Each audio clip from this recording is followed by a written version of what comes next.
Everyone on your list, because with hands-free Skechers slip-ins, you just step into them and they're on. There's no bending down, no touching your shoes, no retying laces. Plus, Skechers slip-ins are perfect for everyone. Moms, dads, grandparents, kids, friends, coworkers, and they're the most comfortable shoes they'll ever wear. Find them for the holidays at a Skechers store, Skechers.com, or wherever stylish footwear is sold. Drivers who switch and save with Progressive could save hundreds, which could be life-changing. I mean, you could put that money towards that zero-turn lawnmower you've always wanted. And after using its edge-shaping technology to meticulously sculpt the face of the Mona Lisa into your grass, you'll become the undisputed king of Saturday morning lawn care, leaving your neighbor and sworn enemy Gary to question his place in the delicate neighborhood ecosystem. And it's all because you could save money switching at Progressive.com. Progressive Casualty Insurance Company and affiliates, not available in all states.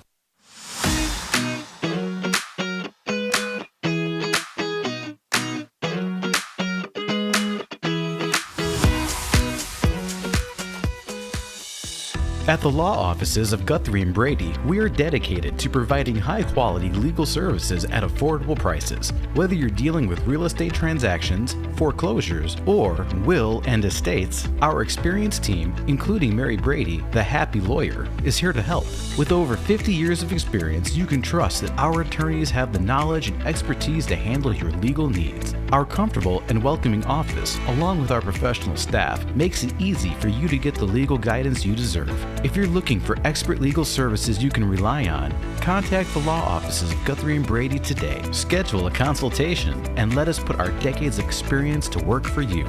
For more information, visit gandblegal.com. That's gandblegal.com.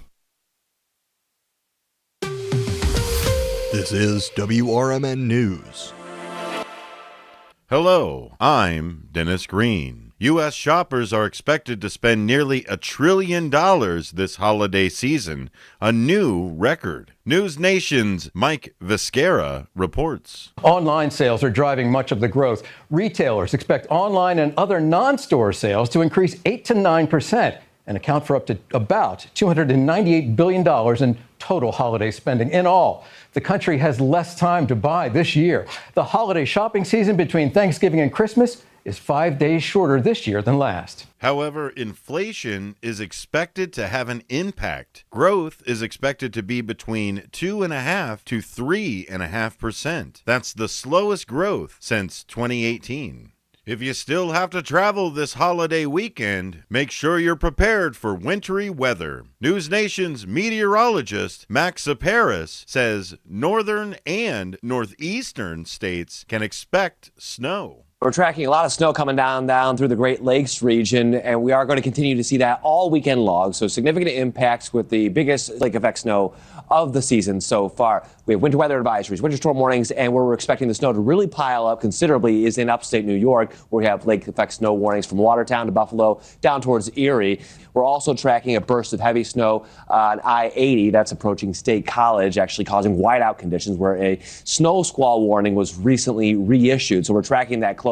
Meteorologist Max says Watertown, New York could see up to 4 feet of snow. Buffalo could get 2 feet of snow. For WRMN News, I'm Dennis Green. WRMN News, produced in Studio 14 by the River Media Network.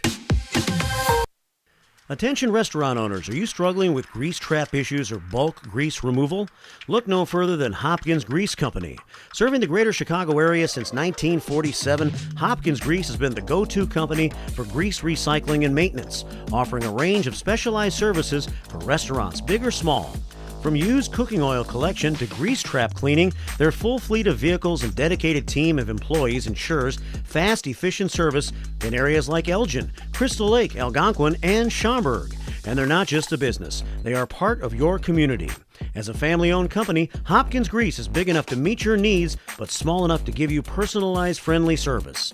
And they proudly support America's First Responders through our partnership with America's First Responders Fest. So when you choose Hopkins Grease, you're choosing a company that gives back. Need service today? Call Hopkins Grease at 847-458-4040. We're ready to take your grease worries off your plate.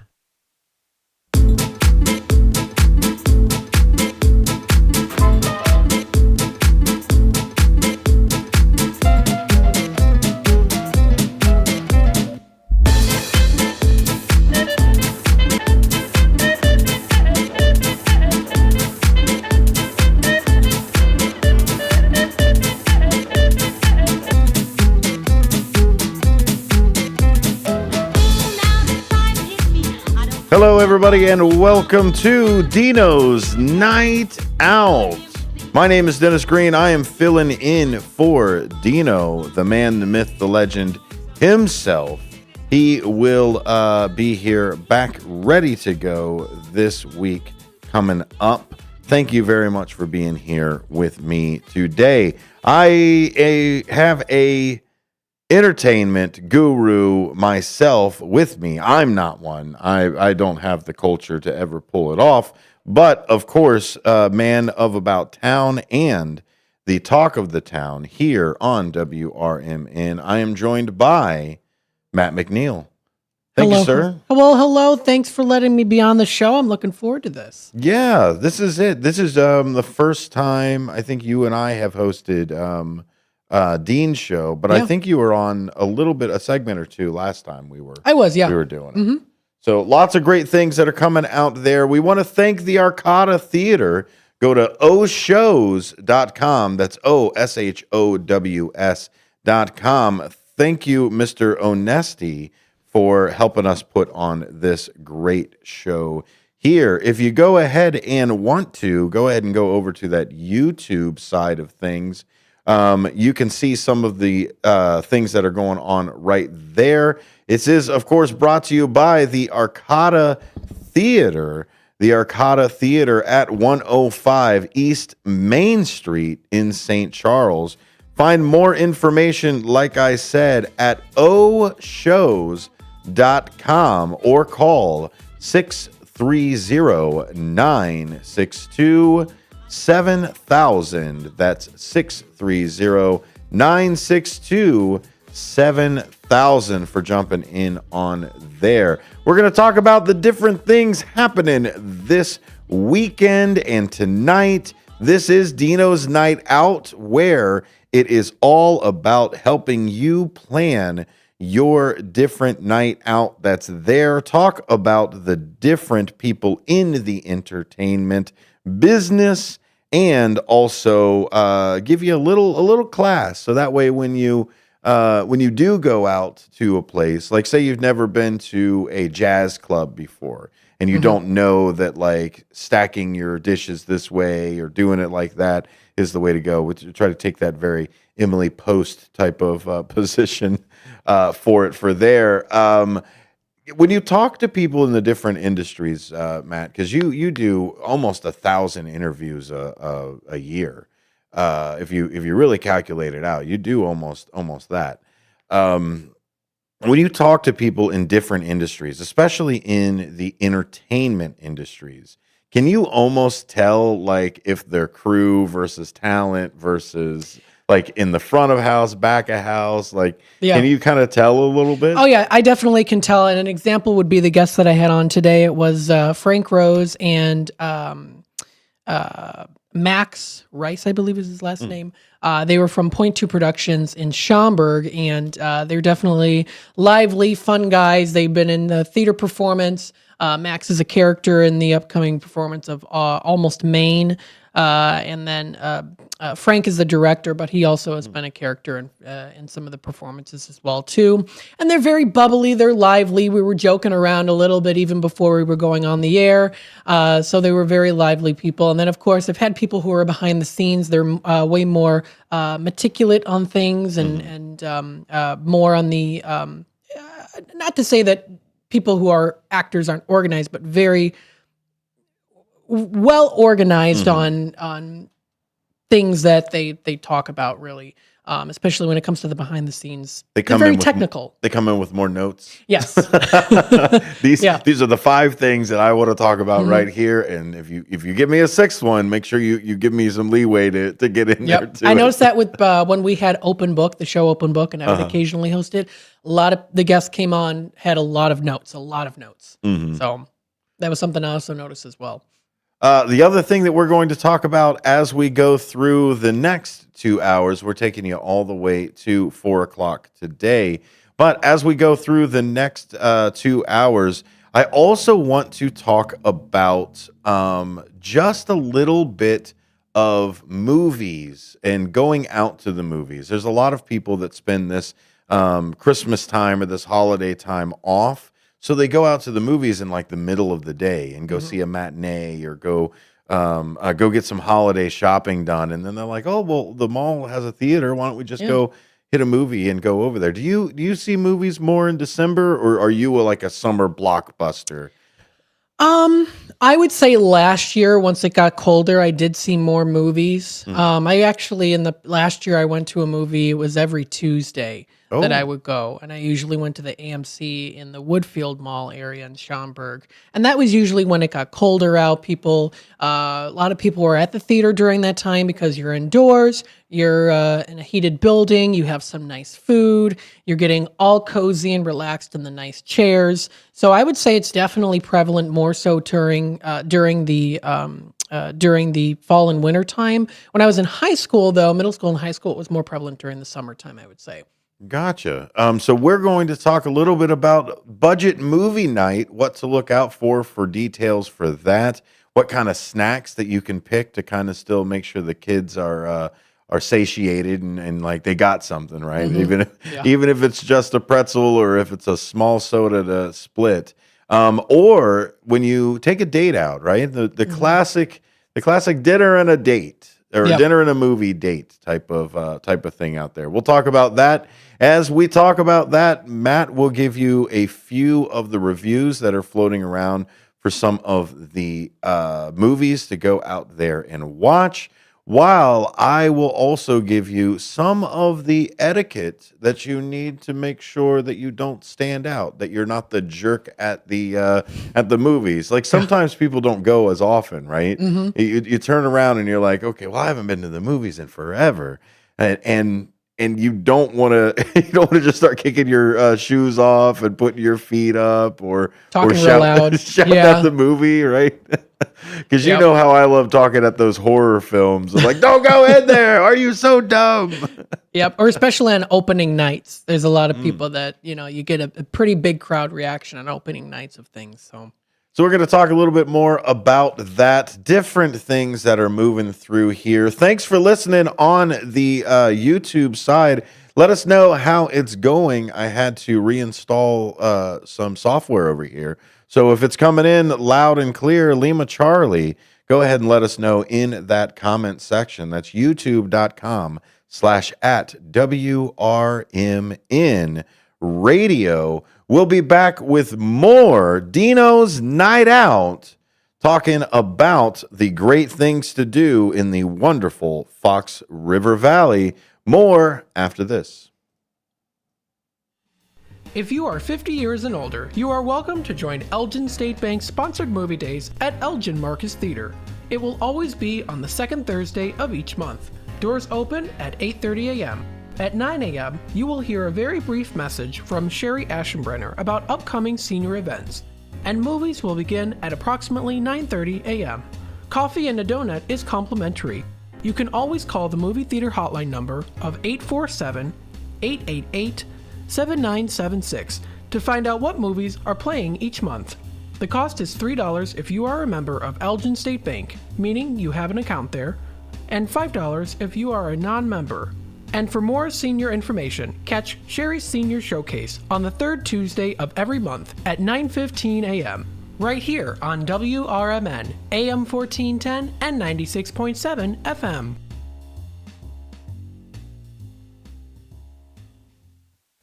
Get ready for Around the House every Saturday night from 5 to 7 p.m. on WRMN, AM 1410. If you're a homeowner or contractor looking to tackle those projects that feel a bit too big, this is the show for you. Join Eric along with his knowledgeable guests as they dive deep into everything from DIY renovations to creating a healthy home environment. We'll provide you with the tools and tips you need to complete your projects with confidence and ease. But it's not all work and no play. We believe in having fun. Our passion for home improvement shines through as we help you save time, money, and reduce the stress of DIY. So whether you're a seasoned pro or just starting out, don't miss Around the House. Tune in every Saturday night and let's tackle those home projects together. Belux Bar and Grill Wisconsin Dells is the quintessential American grill and bar, with refined rustic cuisine and award-winning libations. Their honest, feel-good food menu is complemented by a beer list to satisfy every taste. Classic cocktails and our signature shakes, rich and creamy with a splash of boozy goodness just to shake things up a little bit. Belux Grill and Bar, classic American cuisine with a contemporary twist. The lightest, fluffiest pancakes are calling your name at JoJo's Diner, 1935 West Gulf Road in Schaumburg. JoJo's has a huge breakfast menu featuring skillets, eggs Benedict, and so much more. Don't stop at breakfast. JoJo's also offers great burgers, sandwiches, and shakes. And for mouth-watering prime rib, try JoJo's for dinner. They have such a versatile menu. JoJo's Diner is family-owned and operated, and it's one of Schaumburg's best-kept secrets. Visit jojosdiner.com today.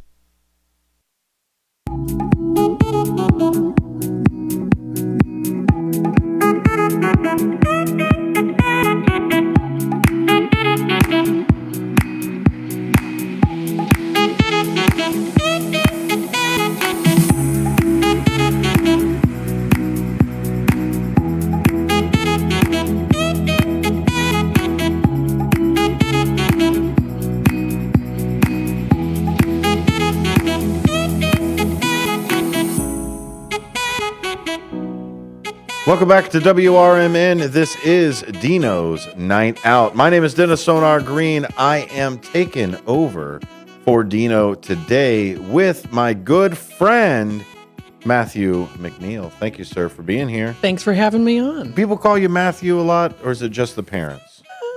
Depends. Usually, growing up, it was always, do you prefer Matt or Matthew? And I said, I don't really mind. As Dennis, I never really had Denny until I was in the Navy. And then it was like, oh, hey, Denny, this here. Because, I mean, I was a sonar technician with other sonar technicians. So they couldn't just say, hey, sonar. Yeah. We would all turn around. Yeah, exactly. And look at it from there. So I never really grew up with a nickname. It was always Dennis. See, now I'm used to calling you Sonar. Yeah, see, now I can't get rid of my nickname. Yeah. Even if I tried. If I wanted to go into hiding, that's why I grow this beard. Just in case I have to go into hiding, I just shave it right off. It's like, I don't know who you're talking about. That guy had a beard. Yeah. Just in case you have a wild night out there in the world, you paint the town red. You said the other day it was tying one off day. Is that what it was on like Tuesday or something? I want to say? So that was, I believe it was, it was in relationship to cooking food. Mm-hmm. For Thanksgiving. You tie the apron, and the apron is supposed to represent, your cooking in the kitchen and making sure you don't, that you cover your nice clothes. So in case you get any, flour here or sauce, on your, it's flying at you, you don't have to get it on your clothes. So that's kind of what it was in representation of. So it's not just like out there in the world, just over drinking and partying around. Yeah. I tied one off last night. Or like the bootstraps, right? You tie your bootstraps to ready to go to work from there. Lots of great things are happening here in the Fox River Valley. We want to thank the Arcata, in particularly, of course, Ron Onestes. The Arcata Theater, go to oshows.com or call 630-962-7000, 630-962-7000. You can visit them in St. Charles, 105 East Main Street in St. Charles. They are putting on quite a few things. We'll learn about those as we run down this list over here. Of course, this Friday, today, right now, 8 p.m., there are still tickets available at, again, those oshows.com for Concert for George. Call it a tribute of a tribute. But exactly 22 years later to this day, 15 of Chicago's top musicians were recreating this show in its entirety, consisting of songs written by George during the Beatles' years, as well as his solo pursuits, with multimedia images of Harrison as a timeless backdrop during this stage show. It is truly a concert for George, not to be missed.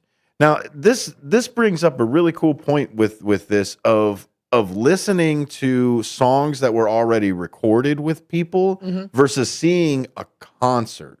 Like, you go to the concert, you want to see the performance, you want to hear something slightly off from what you're used to.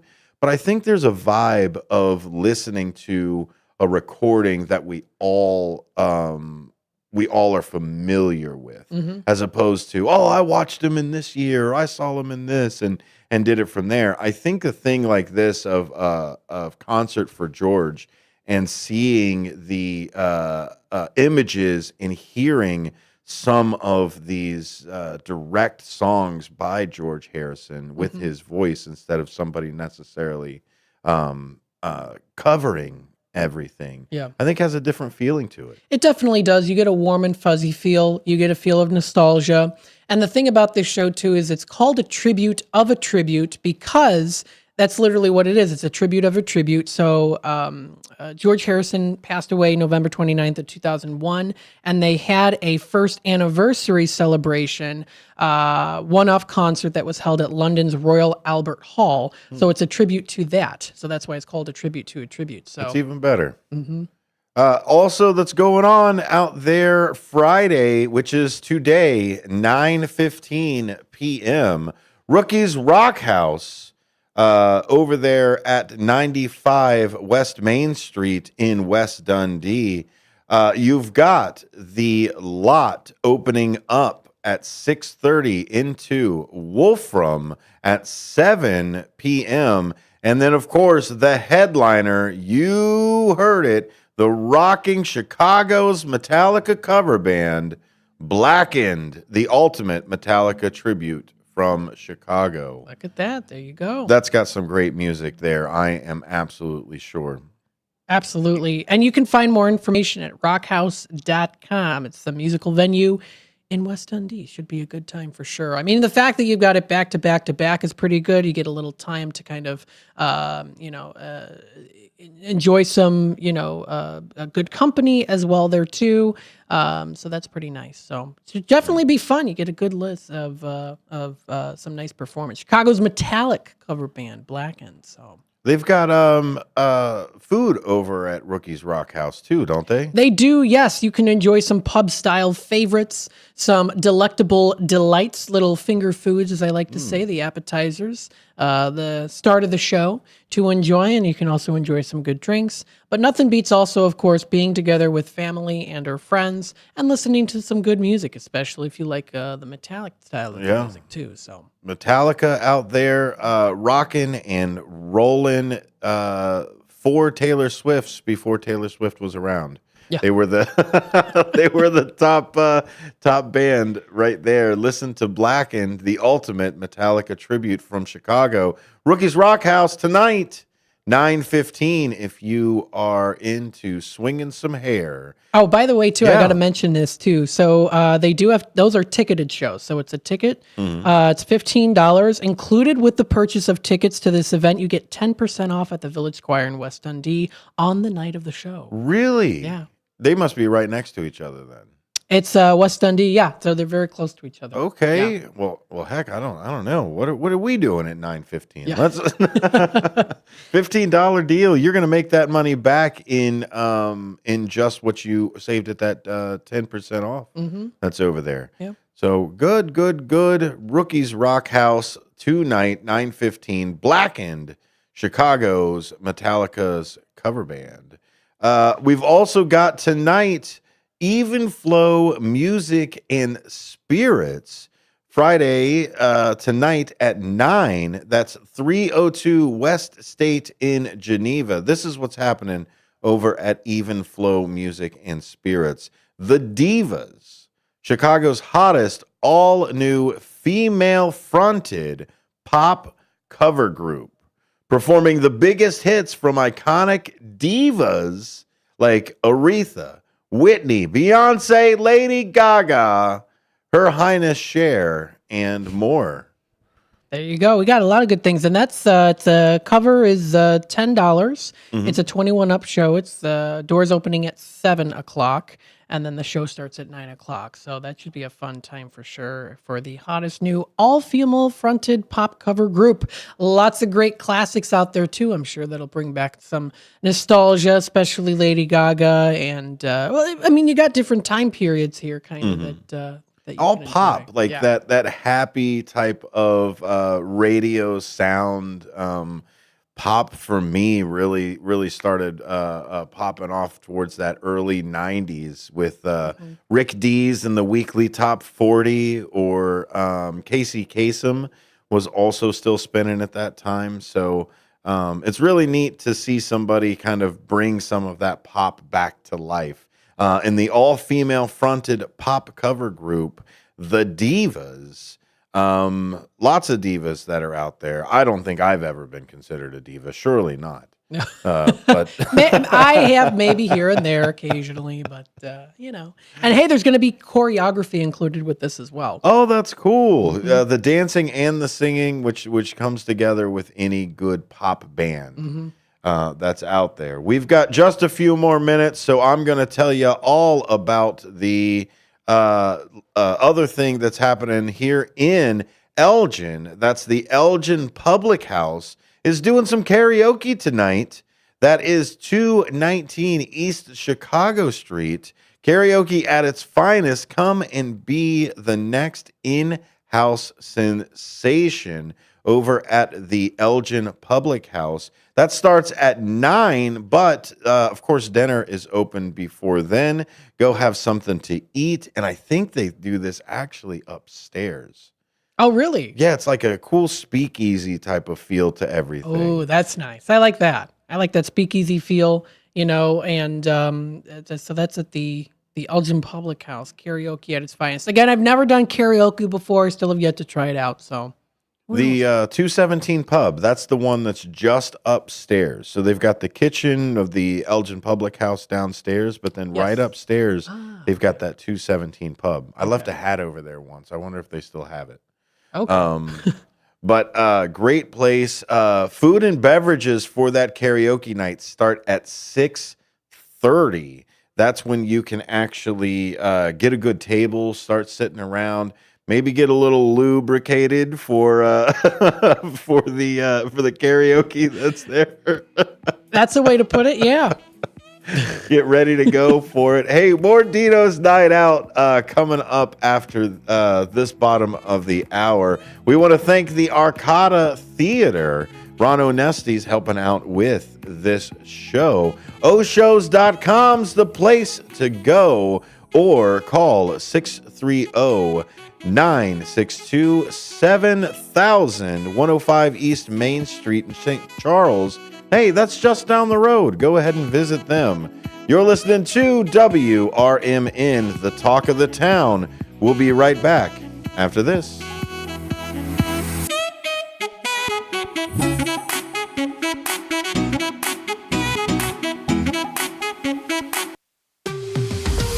This is WRMN News. Hello, I'm Dennis Green. U.S. shoppers are expected to spend nearly $1 trillion this holiday season, a new record. News Nation's Mike Viscara reports. Online sales are driving much of the growth. Retailers expect online and other non-store sales to increase 8 to 9% and account for up to about $298 billion in total holiday spending. In all, the country has less time to buy this year. The holiday shopping season between Thanksgiving and Christmas is 5 days shorter this year than last. However, inflation is expected to have an impact. Growth is expected to be between 2.5% to 3.5%. That's the slowest growth since 2018. If you still have to travel this holiday weekend, make sure you're prepared for wintry weather. News Nation's meteorologist, Max Paris, says northern and northeastern states can expect snow. We're tracking a lot of snow coming down through the Great Lakes region, and we are going to continue to see that all weekend long. So significant impacts with the biggest lake effect snow of the season so far. We have winter weather advisories, winter storm warnings, and where we're expecting the snow to really pile up considerably is in upstate New York, where we have lake effect snow warnings from Watertown to Buffalo down towards Erie. We're also tracking a burst of heavy snow on I-80 that's approaching State College, actually causing whiteout conditions where a snow squall warning was recently reissued. So we're tracking that closely. Meteorologist Max says Watertown, New York could see up to 4 feet of snow. Buffalo could get 2 feet of snow. For WRMN News, I'm Dennis Green. WRMN News, produced in Studio 14 by the River Media Network.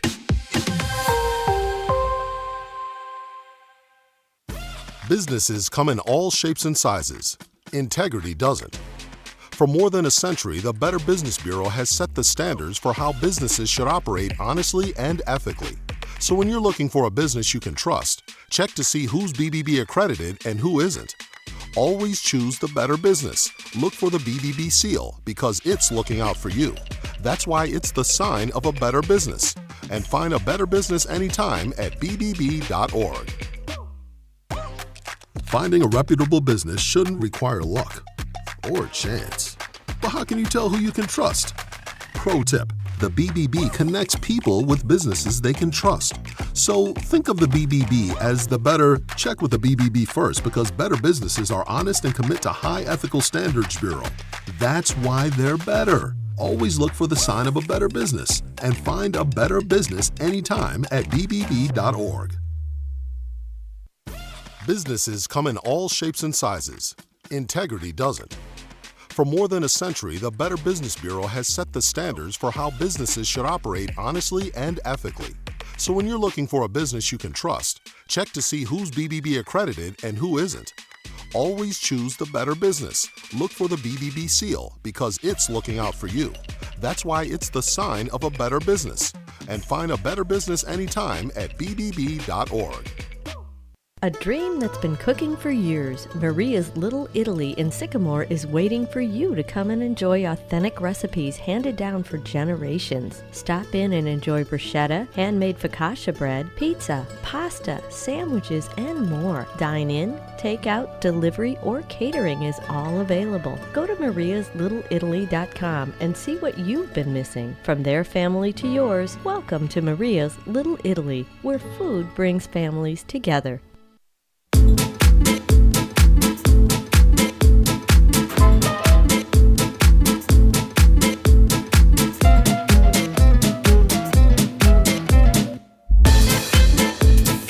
Welcome back to Dino's Night Out. Brought to you by the Arcata Theater. Oshows.com's the place to goes. Oshows.com. 105 East Main Street, the Arcata Theater. Tonight, you've got the Concert for George, a tribute. This is a tribute of a tribute because the tribute was 22 years ago on the November 29th. Tonight is actually going to be at 8 p.m. That's the future.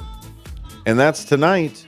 George from the Beatles in the years as well as his solo pursuits with multimedia images of Harrison as a timeless backdrop during this stage show. It is truly a concert for George, not to be missed. So go ahead and check that out at the Arcata Theater. Just like I said, oshows.com. That's OSHOWS.com.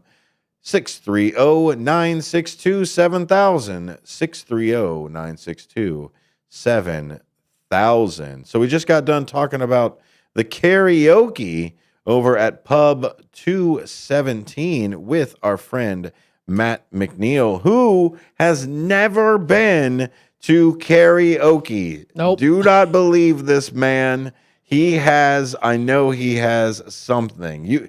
You haven't even like picked up a microphone at like a friend's house or something. Oh, and no, was I just did. Like, Okay. Yeah, when I was 4 years old, I got a karaoke. I got a karaoke set, and I performed Cher's. Was it what's the song? Do you believe in love? Yep. Yeah. Performed that in front of my aunt and uncle. That's it. I was 4 years old. Was that the last time you did karaoke? It was the last time I did too. Yeah. I still remember that day. I've got pictures. So. Matt's one of those guys you say, hey, we're going to go out to karaoke. I've got karaoke at home. Yeah. I just do it there. Yeah. It's called the shower. That's where it goes. I mean, here and there sometimes, I guess. So. Karaoke night over at the Elgin Public House. That starts at 9 p.m. and that's every Friday, but the door opens for food and beverages at 6:30. Get a good spot. You show up at maybe 7:30 or so. Get your order in by 8. Man, you are eating, ready to go before you have to sign up and get on that stage. Yep. Get a little bit of some alcohol in you. Just a little bit. Relax a bit. Yeah. Lubricated. Yeah. As it is. Okay. Comedy Vault Friday, November 29th and Saturday, November 30th. So today and tomorrow. That is at 7 p.m. and 9:30 p.m. both nights. That's the Comedy Vault. That is at 18 East Wilson Street in Batavia. Who's going to be there? Well, that's, of course, Moses Storm. Moses Storm is a comedian, writer, director, and actor.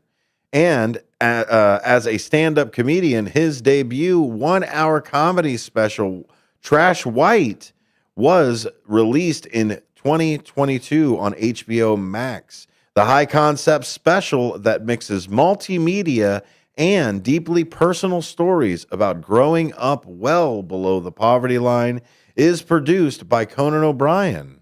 Storm has appeared numerous times on Conan.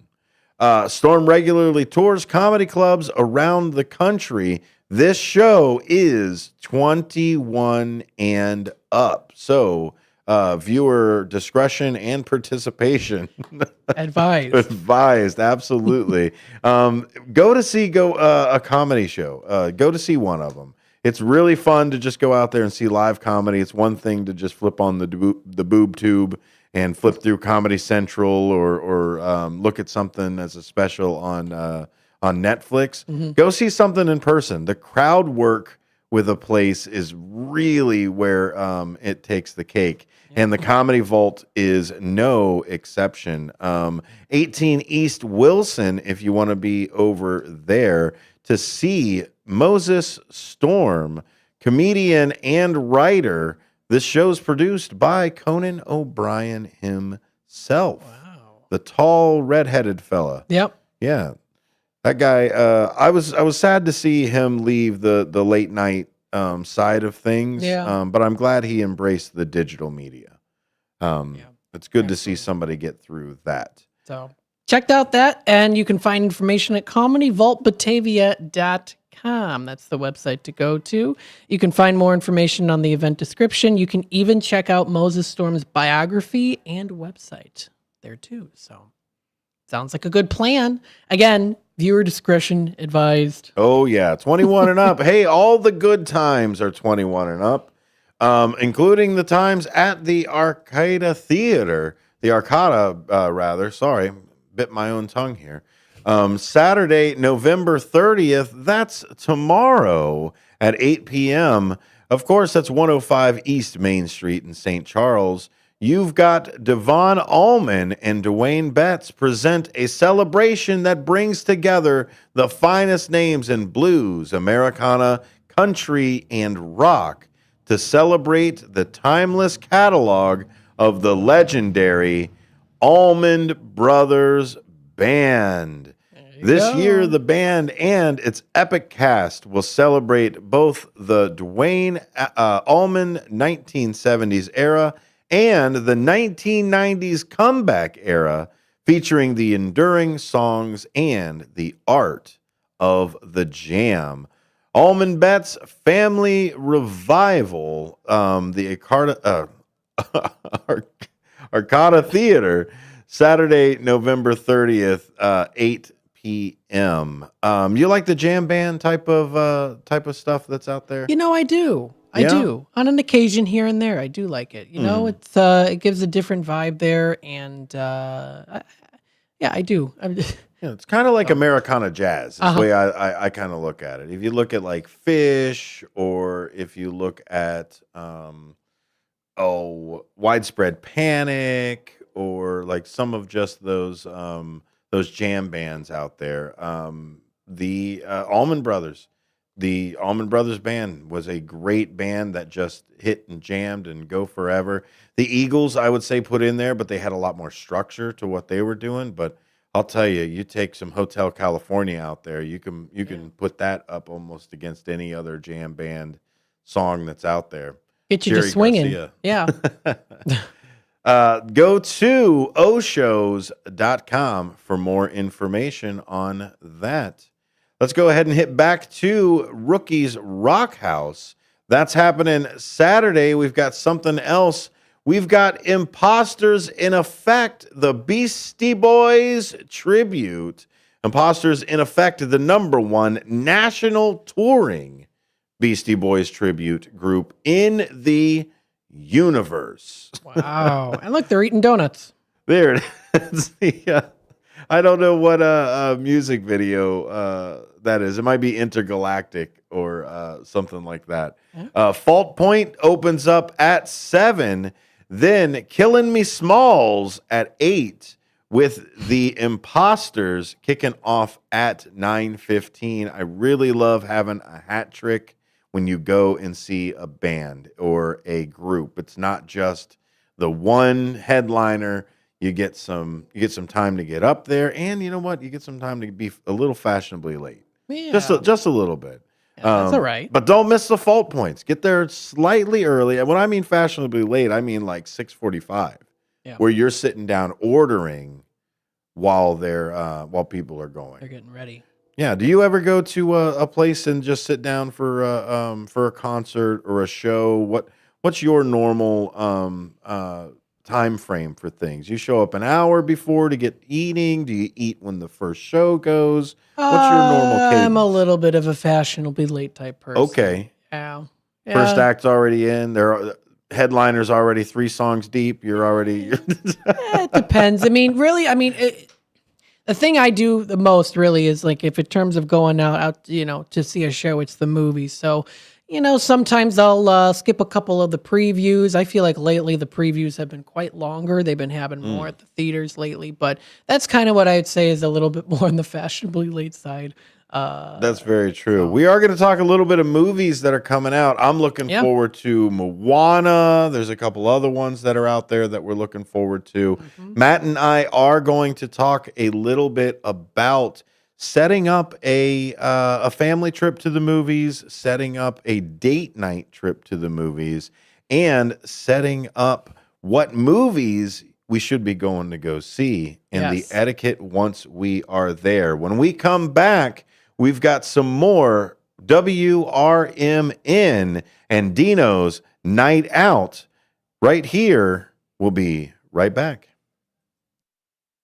Are you ready to take your brand to the next level? Image 360 South Elgin is your ultimate destination for custom signs and visual communication solutions. Looking to rebrand your office interior? Need striking vehicle wraps or decals for your fleet? Or perhaps you're in the market for a standout trade show display? At Image 360 South Elgin, they've got you covered. As your full-service custom sign and graphics partner, they deliver bold solutions and exceptional support. From outdoor signage to eye-catching store signs, indoor graphics to comprehensive branding solutions, they have the experience to elevate your brand's presence. Trust Image 360 to create a long-term partnership that gives your brand 360 degrees of exposure. Visit them at 506 Sundown Road in South Elgin. Image 360 South Elgin. Bold solutions, exceptional support.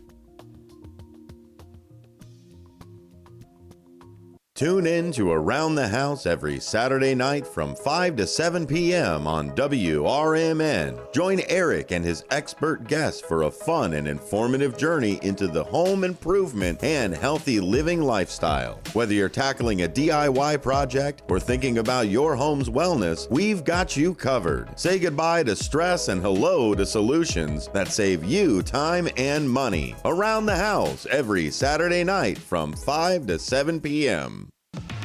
Take a historic walk through the home of America's greatest showman, Al Ringling.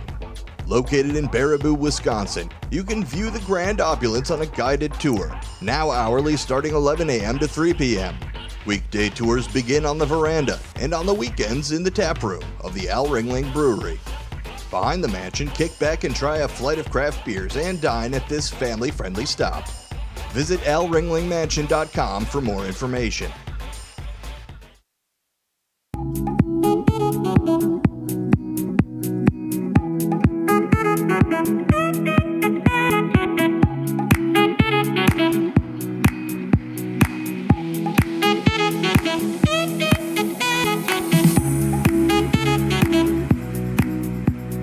You're listening to WRMN 1410 AM and WRMN1410.com. My name is Dennis Sonar Green. I'm sitting here with my good buddy, Matt McNeil, double M, rocking the house. Say hi to the folks, sir. Well, hello to the folks.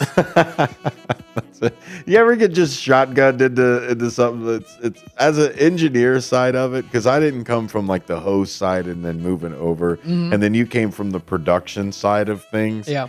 So we didn't start out as hosts for it. So when you did have a host, what did you think when a host all of a sudden was just shotgunning you into something? I was like, okay, I got to know my place. What's going on? Hi, my name's Matt McNeil. I'm just going to keep talking. And that's why I talk so fast at times.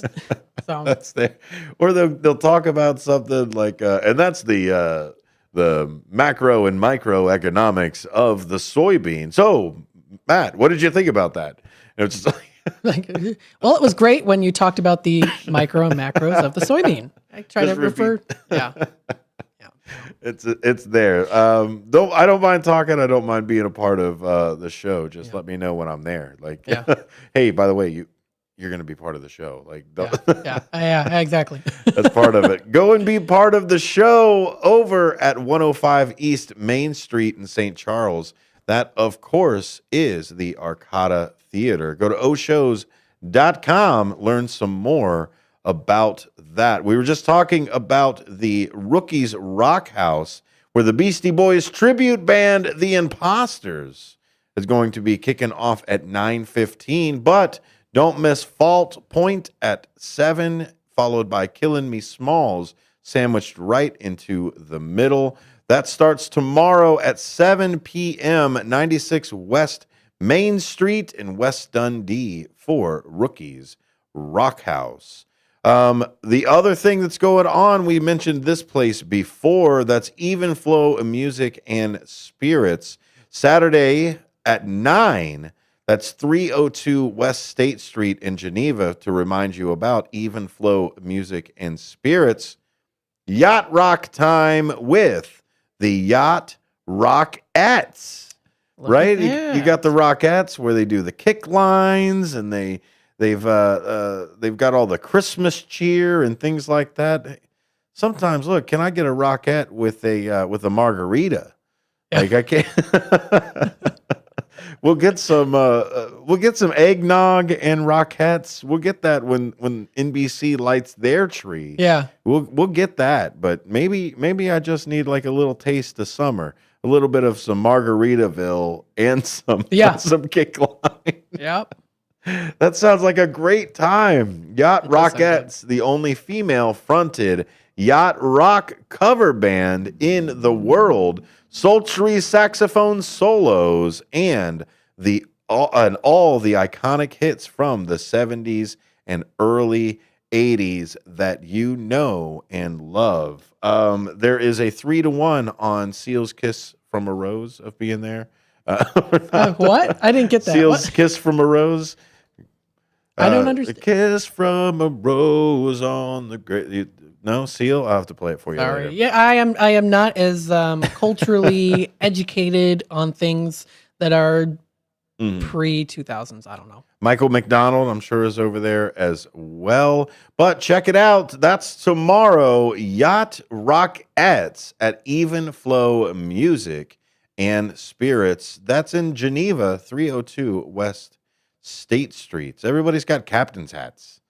That's Everybody's nice. got one of those. I don't have a captain's hat. The boss lady says I'm not allowed to wear a captain's hat until I have a boat. Until you have a boat? And then once I have a boat, she says I can then wear a captain's hat. Okay. So I'm getting there. I'm trying to level up. We'll get there. Here we go. Newman's Corner Pub. We met them over at Hampshire. Yeah, that was nice. Very Doug's over there. Dougie, right? Was the was one of the gentlemen that was over there. Don, a few other people. Mary was out there. A lot of veterans. Oh, many veterans out there. They also have a program over at Newman's that you can buy a drink for a veteran ahead of time. Yep. So you buy the drink, you put it up on the board, and then any veteran that's coming in and wants to use that can go to the board, pull one down, and cash it in. It's really neat. Yeah, just like a drinks on me. So that's nice. Absolutely. During Fleet Week, when we were in New York, they had a special where members in uniform got a beer for $1. Okay. So Nice. we were required to wear our uniform Yeah, then when you we could get the left. Like even when we left the ship, we had to wear our uniform. They didn't let us leave in civilian clothes. So everybody got one of those. And people would be like, add another $20 to my tab and everybody who's on here. So we went to this one place and I'm starting to drink. They're like, hey, they bought you a drink. Can we get it for you? I said, yeah. They give me the first one. I'm halfway through the first one and I look down, there's 4 more lined up. Oh. I'm like, my goodness. Wow. I got to walk. Like I need a designated walker now, not a designated driver. Yeah. But go to Newman's Corner. They always love the veterans over there. Always a great time. Smiles all around. Newman's Corner is 1000 State Street in Hampshire. That's on Route 72 and State Street where that cross section is. I'm here to tell you about the $5,605 Queen of Hearts draw. The Queen draw new pot is $5,605. My gosh, what would you do with that? I don't know. Christmas. That's Christmas for everybody. Yeah. I would turn around and be like, how much were you going to spend on Christmas? Well, here it is. Absolutely. You go around and you make sure everybody's taken care of around here. Queen draw new pot this Saturday. Tell Sue Castle, Dino, and WRMN crew sent you. Very nice. Oh, I don't know if that might help you with the draw. I'm just saying. It's not bad luck to say that. Yeah. You never know. You never know. The Queen draw is Saturday at 3 p.m. And of course, the new pot is $5,600. 56 and 5. And an extra 5. Get yourself a cup of coffee and then you're set. Pin that 5 for a veteran up at the There you go. thing. Hey, Yep. that's I'll yeah. get you your equipment. There. My natural reaction was like try to hit the bell. It's like the horn in the car. I'm just where is it? Where does it go? Yep. Here we go. Wrapping it up here again at the Arcada Theater. Sunday, December 1st at 5 p.m. That is 105 East Main Street. This is Top of the World, a Carpenter's tribute. It's a holiday show. Top of the World is the world's premier tribute to the Carpenters. Singer Debbie Taylor is backed by a 7-piece band consisting of top-notch professional industry musicians. The attention to detail paired with saxophone, trumpet, flute, and many more instruments complete every song to perfection. That sounds nice. It does sound nice. A little, not necessarily crooning, but like the Carpenters still had that smooth sound to them. And then, of course, you get that holiday spirit side of it, jumping right into Sunday, December 1st. Tickets are still on sale at oshows.com, OSHOWS.com. All kinds of great things that are happening out there in the world. I mean, there's some fun things this weekend. Oh, yeah. And I mean, there's going to be more coming up, too, because we're in the holiday spirit. So, here on WRMN, we'd like to keep you up to date with that. But yeah, especially when it comes to those shows and the weather gets colder, you want to go inside, you want to have yourself a nice drink, maybe a little bit of food, converse with some people, and sit back and enjoy a nice concert or performance. What's your drink of choice in the hot or the cold weather side? In the cold weather? Yeah. Well, I usually have an iced coffee unless I say to myself, if it gets to below 0, then I don't do the iced coffee. But that would be my treat. Well, I mean, in terms of going out for a drink, it might be either a Mai Tai or a red wine, I would say. If you're just looking out the window, just remembering winters past, what's in your hand? It would have to be like either hot cocoa or hot coffee with that's like maybe like a gingerbread. Yeah. The gingerbread tea is good too. I like that during the holidays. That's pretty good right there. I'm the same way with you, like a hot cocoa or something. But now since everybody's had that pie, everybody's got whipped cream floating around. Yeah. So yep. I've been putting that on everything. Yep. It was like, what? I went over to the kids the other day. I was like, what do you got there? Some eggs? Well, now they're whipped cream eggs. Oh, my goodness. You got yourself a nice steak dinner, whipped cream on the steak dinner. I don't know if that's better or worse than ketchup, putting whipped cream on a steak. All kinds of different things. We talked about leftovers earlier this morning, and I think what we're going to try is those potato skins. I still have some potatoes left over, and I was thinking about getting some bacon or something and making some like Thanksgiving potato skins, like loaded potato skins. Yeah. Yeah. Oh my goodness. Fun. I ate all my mashed potatoes. Otherwise, I would have made some like latkes or something. Yeah. The mac and cheese for us. Oh yeah. Oh, the mac. Everything went. I was so happy to do dishes. I didn't have to worry about anything. Put a little bit of turkey away, and that's about it. And that's what we did yesterday was put the turkey away. And that was it. I sure did. Thanks for listening. Dino's Night Out will continue. We're talking movies. Has there been a movie that you've seen recently? Is there a place that you like to go here in the Fox River Valley? Let us know. 847-931-1410. WRMN will be right back with more Dino's Night Out after this.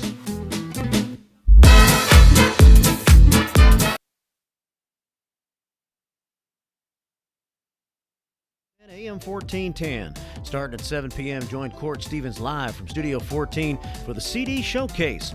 Court mixes together a blend of his favorite country music tunes because, as he says, a song remembers when. Then at 9 p.m., don't miss the Pure American Country Radio Show, hosted by the legendary Hall of Fame disc jockey and voice of the Grand Ole Opry, Bill Cody. Enjoy the best in classic country alongside today's real country hits, perfect for every fan of the genre. But the fun doesn't stop there. At 11 p.m., join country music enthusiast Jim Dandy and Mike Patrick for Branson Country USA. With a rotating roster of special guest stars from the vibrant Branson entertainment scene, you'll get a taste of the best talent in country music. So grab your boots and settle in for a night filled with heartwarming tunes and legendary sounds. Tune in every Saturday night from 7 p.m. to midnight on WRMN AM 1410, where the heart of country music comes alive. Your hometown radio station since 1949. We are WRMN AM 1410, Elgin time, 3 o'clock.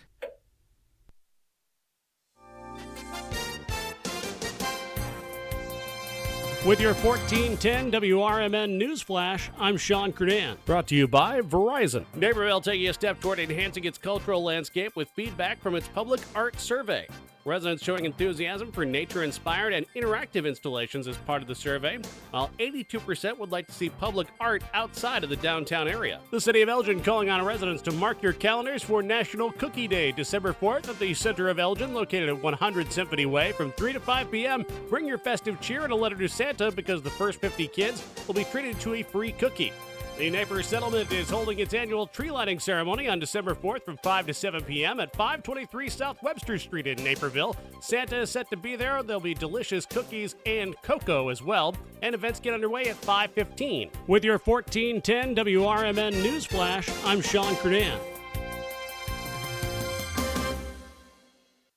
Do you lay awake at night worrying about what to buy everyone on your holiday list? Well, Skechers is here for a holiday rescue with hands-free Skechers slip-ins, the right gift for everyone on your list. Because with hands-free Skechers slip-ins, you just step into them and they're on. There's no bending down, no touching your shoes, no retying laces. Plus, Skechers slip-ins are perfect for everyone. Moms, dads, grandparents, kids, friends, coworkers, and they're the most comfortable shoes they'll ever wear. Find them for the holidays at a Skechers store, Skechers.com, or wherever stylish footwear is sold. Drivers who switch and save with Progressive could save hundreds, which could be life-changing. I mean, you could put that money towards that zero-turn lawnmower you've always wanted. And after using its edge-shaping technology to meticulously sculpt the face of the Mona Lisa into your grass, you'll become the undisputed king of Saturday morning lawn care, leaving your neighbor and sworn enemy Gary to question his place in the delicate neighborhood ecosystem.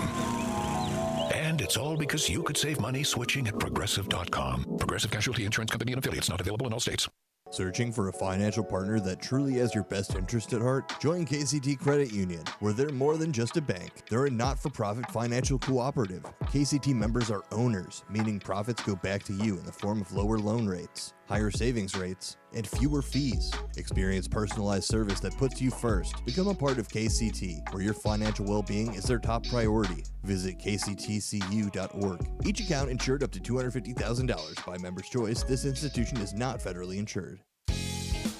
Beef Villa's 3 locations offer much more than their signature Italian beef. Try the Italian sausage, roasted chicken, and more. There's a big variety of delicious side dishes. Beef Villa uses quality ingredients from homemade recipes, and they purchase top-of-the-quality food products from their vendors to bring you the absolute best tasting of foods. Beef Villa's great service and quality are waiting for you, but you won't be waiting long because it's always hot and fresh. Visit beefvilla.com.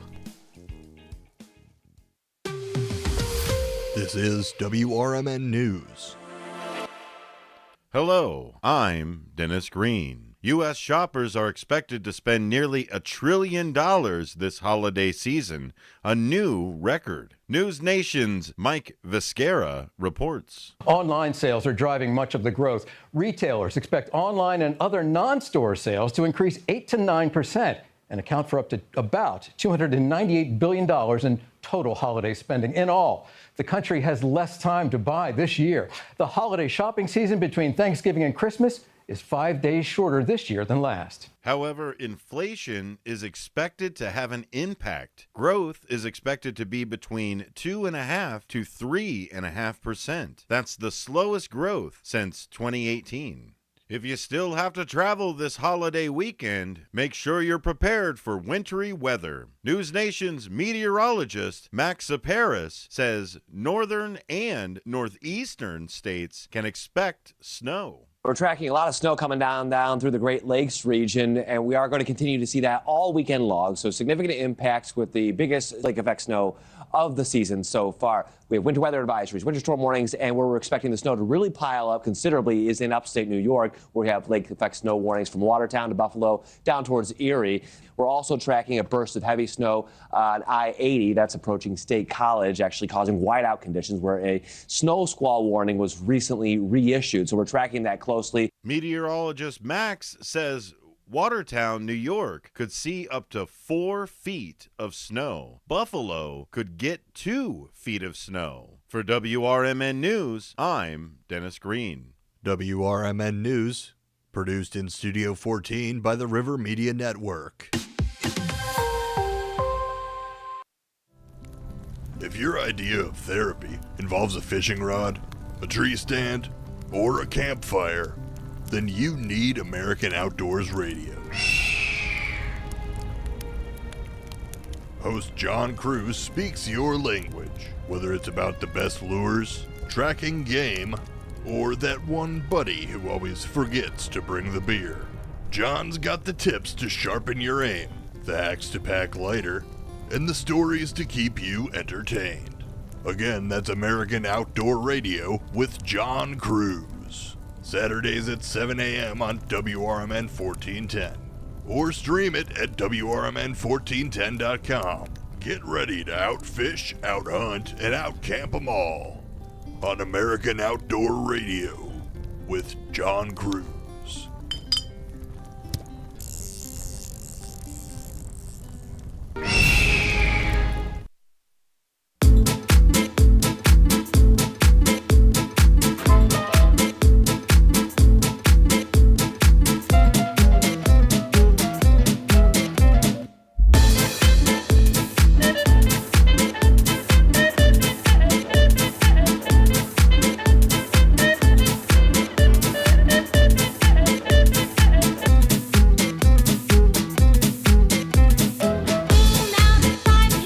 Want to welcome you in to Dino's Night Out, hour number 2. My name is Dennis Sonar Green. I am filling in for Dino tonight.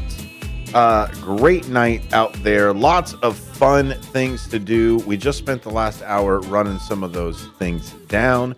Check out the Arcata Theater. That was one of the big places that had lots of different things happening this weekend. That the Arcata Theater, shows.com, 630-962-7000. You've got the tribute of a tribute for George Harrison that's happening tonight over there at the Arcata Theater. We've also talked a little bit about Rookie's Rock House. Tonight they've got Blackened, the ultimate Metallica tribute from Chicago. That's 95 West Main Street in West Dundee. And then the third place we talked about that's got something going on tonight and tomorrow, Even Flow Music Spirits. Tonight, they've got The Divas, Chicago's hottest all-female fronted pop cover group. Go out there to Geneva, 302 West State Street. We've got the man about town. We've got the deals from Matt McNeil's. That is the man, the myth, the legend himself, Matthew McNeil. Hello. Thanks for being here. Of course. Matthew Patrick McNeil here on the stage. Yeah, that's my middle name. Hey, that's my brother's middle name, too. My mom always called him Petey. Petey? Petey. Okay. It's like Stephen Patrick Green is my brother. That sounds like an actor's name. Stephen Patrick Green. Like Stephen Patrick Green. That sounds like an actor name. That sounds like it's got a nice ring to it. Does Patrick run, why Patrick? So my parents, when they adopted us, decided to, because my brother's middle name is Christopher, and they wanted to name us after saints, so St. Patrick and St. Christopher. There you go. Driving the snakes out. Yeah. I don't know what St. Christopher drove out. I don't know either. I don't know the turtles. I don't. that's there. That would have been difficult. Yeah. How slow they are. Yeah. Come on already! My gosh, anybody got a wagon? Thanks for being here. Thanks for being a part of the show and here at the family of WRMN, wherever you're listening, wherever you're a part of it. We see Brandon over here. Brandon, we see you, buddy. Thank you. Thanks for being part of the show. Thanks for being here. We love that you jumped in. Wendy says that it is loud and clear on the YouTube side. Thank you, Wendy. She always keeps us up to date on things like that. She does. If you are having some issues or anything like that, let us know in the comments. We'll see if we can help you out or jump in on that. We've also got the text line, Image 360 text line.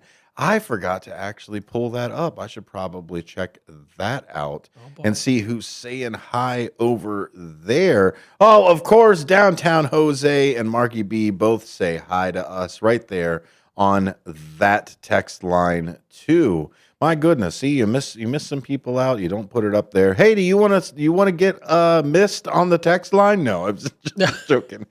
Do you want to be a part of the text line? You can send us a text, or you can call and leave a voice message.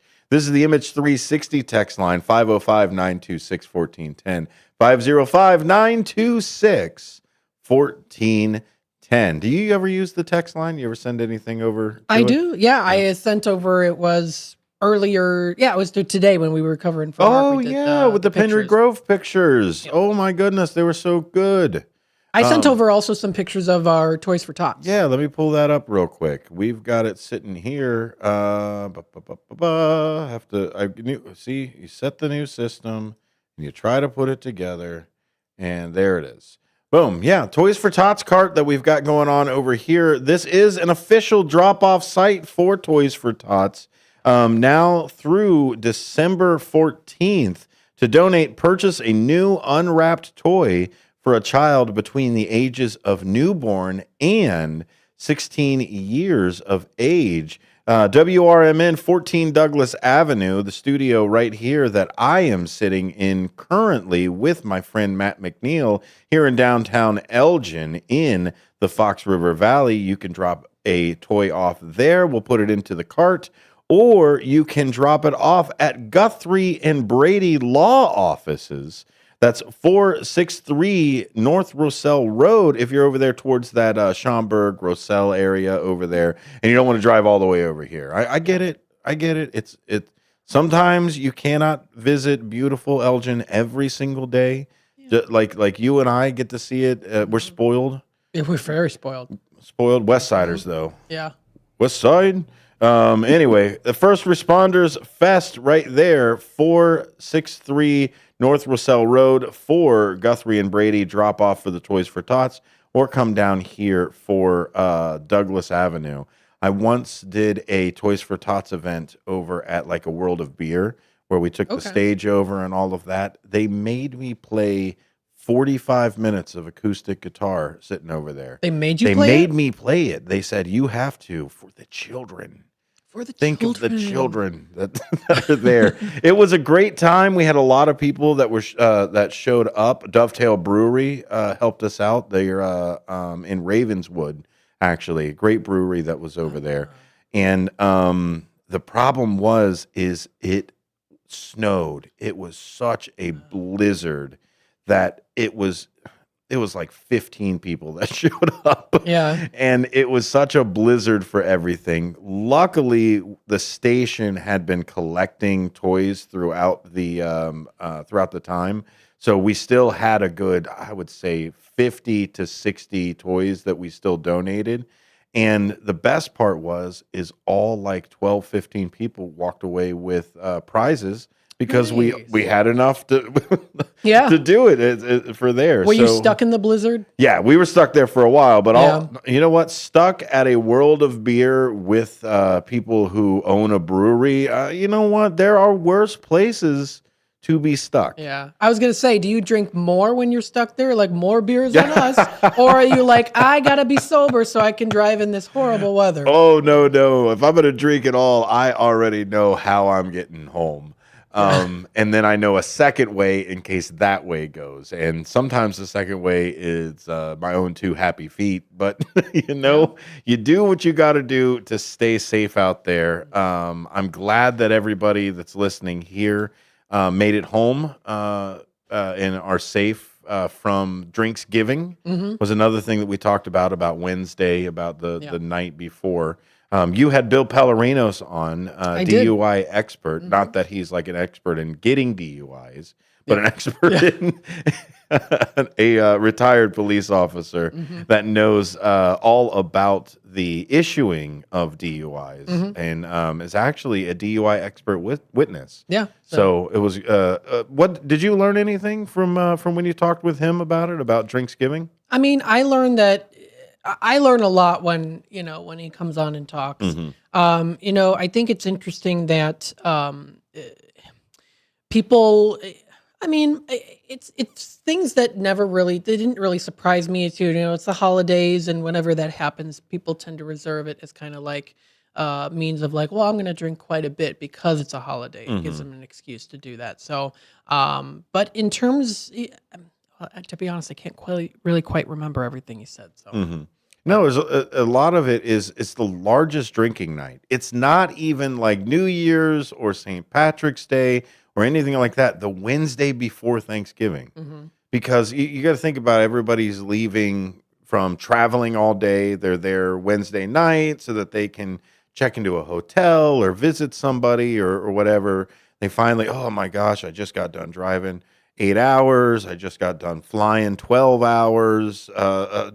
Yeah, give me some of that wine. Yeah. Oh, you got the new wine over there. Hey, why don't we get into a little bit of that tequila that you got for tomorrow? Like, it's easy to step into it.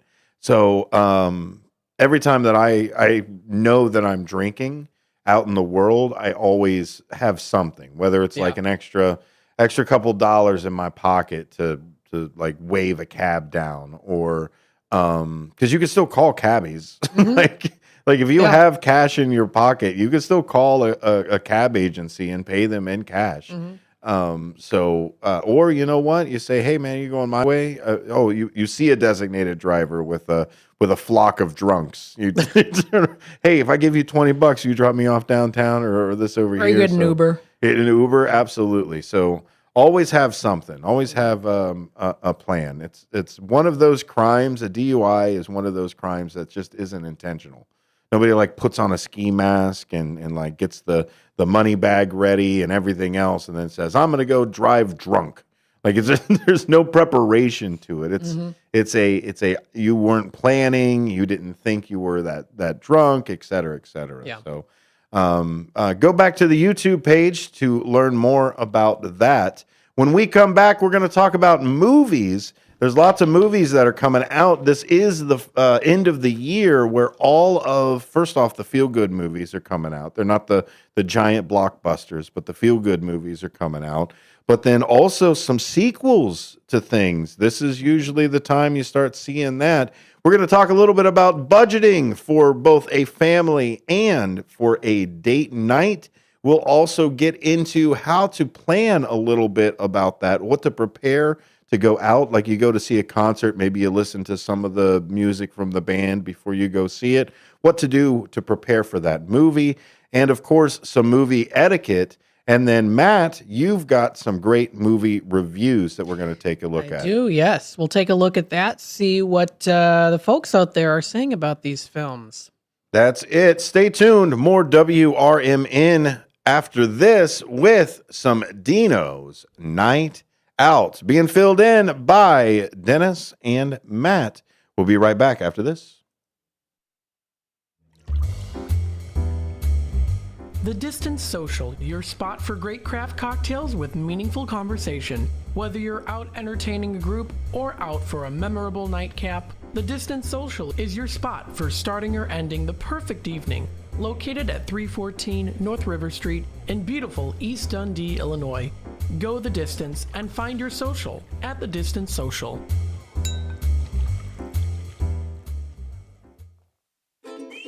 Dine out with family and friends at Nick's Pizza in Elgin or Crystal Lake. Nick serves up award-winning thin crust and Chicago-style pizza. Eat in or carry out. In addition to Nick's fabulous pizza, let Nick's cater your events with pizza, pasta, Italian beef, and other delicious offerings. Their big banquet rooms can accommodate all your event needs. So, for great pizza in a Northwoods, cabin-style atmosphere, bring family and friends to Nick's. Visit nickspizzapub.com.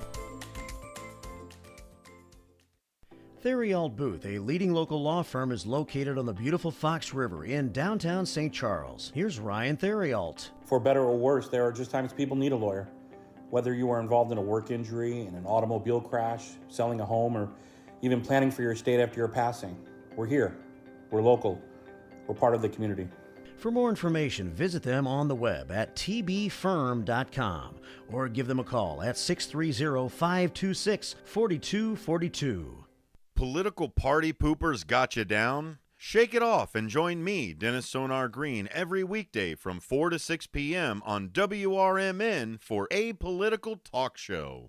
where we cut through the doom and gloom with a focus on America first, constitutional values, and a populist perspective that puts you, the citizen, at the center of the conversation. At WRMN, the talk of the town, we're not afraid to challenge the status quo and bring you the straight talk you need. Whether you're frustrated with the political establishment or looking for a clear, some nonsense analysis, this show has you covered. Tune in. Let's take on the issues together with a fresh, unfiltered approach. Catch us every weekday from 4 to 6 p.m. on WRMN, a political talk show. WRMN, the talk of the town. One of the things we're proud of at WRMN is our connection to the local community. In fact, recently we hosted a fundraiser for a longtime listener, Gene Wheeler, and first shift listener George Rollinson says it turned out perfectly. Perfection is a moving target. You try to hit that bullseye and you zone in on it. It moves a little to the left and it moves a little to the right. I don't know. I'd say we hit a bullseye. I don't know how that could have been any better. Working together to make Elgin better, we are WRMN AM 1410, serving the local community since 1949. Theriault Booth, a leading local law firm, is located on the beautiful Fox River in downtown St. Charles. Here's Ryan Theriault. For better or worse, there are just times people need a lawyer. Whether you are involved in a work injury, in an automobile crash, selling a home, or even planning for your estate after your passing, we're here. We're local. We're part of the community. For more information, visit them on the web at tbfirm.com or give them a call at 630-526-4242. El Diablo Cantina, located by Spring Hill Mall at 113 Southwestern in Carpentersville, is your fun, hip, and festive family Mexican cantina, serving authentic recipes from all over Mexico that are made fresh daily. There's delicious cocktails using fresh fruits or your choice of 30 craft beers, which go great with the menu. There's indoor and outdoor dining, open from 4 till 11 and until 4 a.m. on weekends, featuring Latin line dancing. Visit eldiablocantina.com today.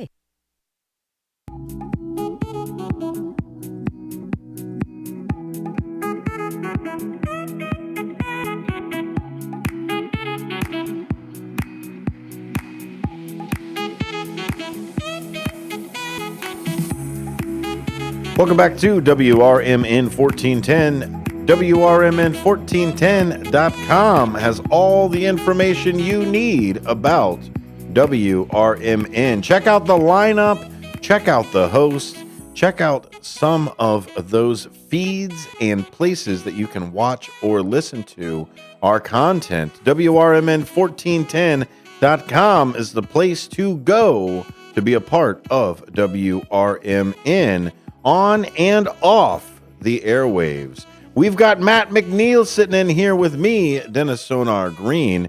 We really appreciate you all being here with us. So you want to go to the movies. You want to sit down. You want to get some popcorns, maybe a drink or two. I love the soft pretzel. Oh, my goodness, yes. I got with a soft pretzel. One of the best soft pretzels I ever had in my entire life, I had just the other week. Now, where was it from? Danny's. That was very good. Did you see that? I had soft some. pretzels? It was very good. Oh my gosh, it's like a soft pretzel ate two others. Yeah. First off, it's I want a cannibalistic soft pretzel. First, that was amazing. It's huge. Like it's as thick as my wrist. Yeah. It was amazing. Boiled to perfection. Had that just enough salt. Yes, that's the thing too. I noticed sometimes it's way too salty, and then I don't like it where there's no salt because it's kind of bland, even with the cheese or the mustard. But this was just right. Or it was too steamy when they did it, so you get all like the salt pimples that salt was there at one time, and now it kind of ran away, or God forbid somebody licked it off. It's an amazing pretzel, my goodness. But when I go to the movie theater, it's either the nachos or the pretzel. Yes, me too. That's there. Do you get a candy? Do you get a candy? Not usually. I'm not a big candy eater. I do like to. I like getting. Like if the place does have a burger, and I don't usually do this very often, but if a place does, like if a movie theater does have a burger, like Marcus of Elgin does, then I will get a burger. But usually I do get either nachos or the pretzels. How's that burger over at Marcus Theater? Right? It's good. Yeah. Yeah, it's very good. What they do is it does take a little while to make, so it's good to come prepared early.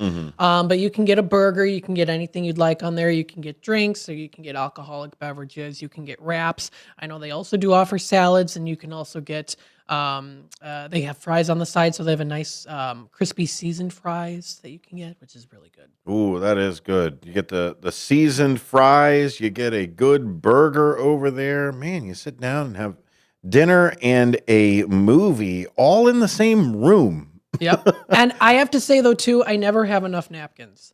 I always think, I'm going to get, I have enough napkins that I brought or, that I took from the napkin holder. And then I'm like, no, I got to get more now. Go up and get more. This is how many I need, plus 5. Yeah.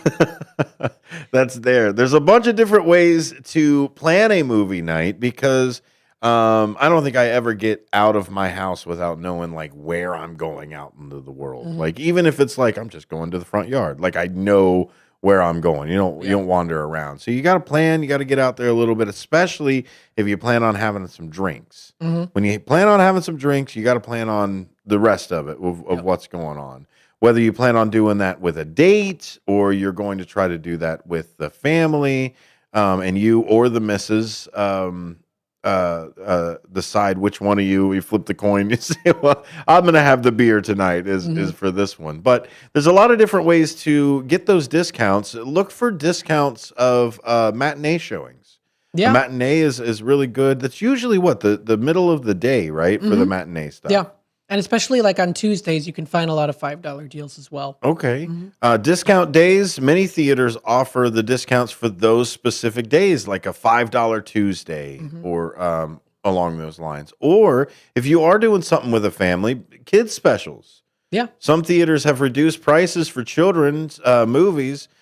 Sometimes I wish they did because when I took my kids out when they were a little bit smaller, we didn't stay for the whole thing. So it was, hey, how about the discount on that thing you got there? Yeah. The other thing is a lot of people are bringing up these AMC like Stubbs A-list or the Regal Unlimited side.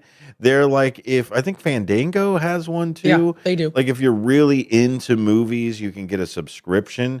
My buddy Chris has that where he can I think he pays I think it's only like $20 some a month, and he gets like 3 movies a week. Yeah. And it's like I just go, I make sure that I watch everything that's coming out. I like movies. Utilize it.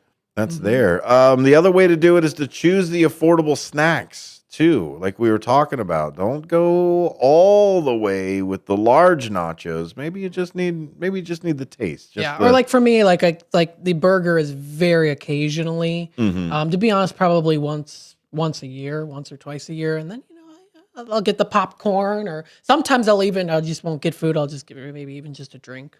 And it's all about selecting the right theater as well. If you're going there with a family, make sure it's a large family theater where they're not going to be too upset if somebody gets a little louder than maybe they should at times.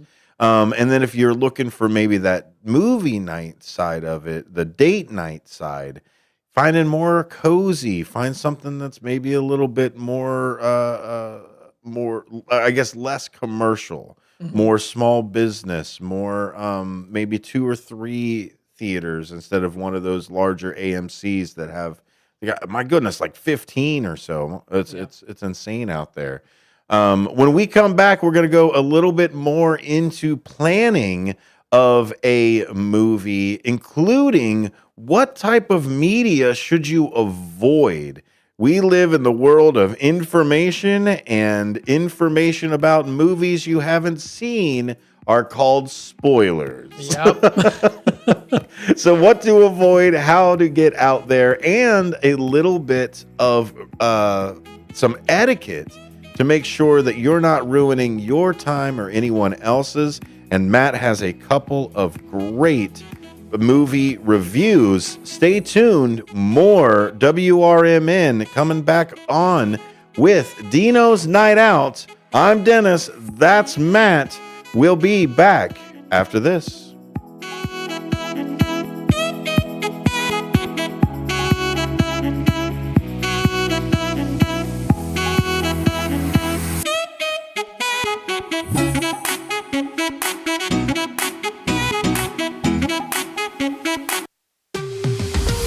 This is WRMN News. Hello, I'm Dennis Green. U.S. shoppers are expected to spend nearly $1 trillion this holiday season, a new record. News Nation's Mike Viscara reports. Online sales are driving much of the growth. Retailers expect online and other non-store sales to increase 8 to 9% and account for up to about $298 billion in total holiday spending in all. The country has less time to buy this year. The holiday shopping season between Thanksgiving and Christmas is 5 days shorter this year than last. However, inflation is expected to have an impact. Growth is expected to be between 2.5% to 3.5%. That's the slowest growth since 2018. If you still have to travel this holiday weekend, make sure you're prepared for wintry weather. News Nation's meteorologist Max Paris says northern and northeastern states can expect snow. We're tracking a lot of snow coming down through the Great Lakes region, and we are going to continue to see that all weekend long. So significant impacts with the biggest lake effect snow of the season so far. We have winter weather advisories, winter storm warnings, and where we're expecting the snow to really pile up considerably is in upstate New York, where we have lake effect snow warnings from Watertown to Buffalo down towards Erie. We're also tracking a burst of heavy snow on I-80 that's approaching State College, actually causing whiteout conditions where a snow squall warning was recently reissued. So we're tracking that closely. Meteorologist Max says Watertown, New York could see up to 4 feet of snow. Buffalo could get 2 feet of snow. For WRMN News, I'm Dennis Green. WRMN News, produced in Studio 14 by the River Media Network.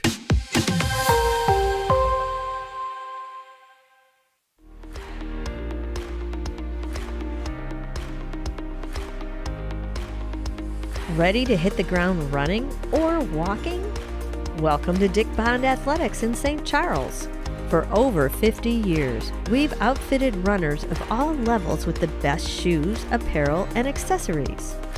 Whether you're training for a 5K, gearing up for a marathon, or just want to be as healthy as possible, we've got the gear you need. Visit us for a personalized Atrex 3D gait analysis. Shop our fantastic selection and snag a deal in our clearance section. Stop by any of our 5 stores in Lisle, Carroll Stream, Park Ridge, Hoffman Estates, or St. Charles. Monday to Friday, 10 to 8, Saturday, 10 to 5, and Sunday, 11 to 4. Visit dickpondathletics.com today.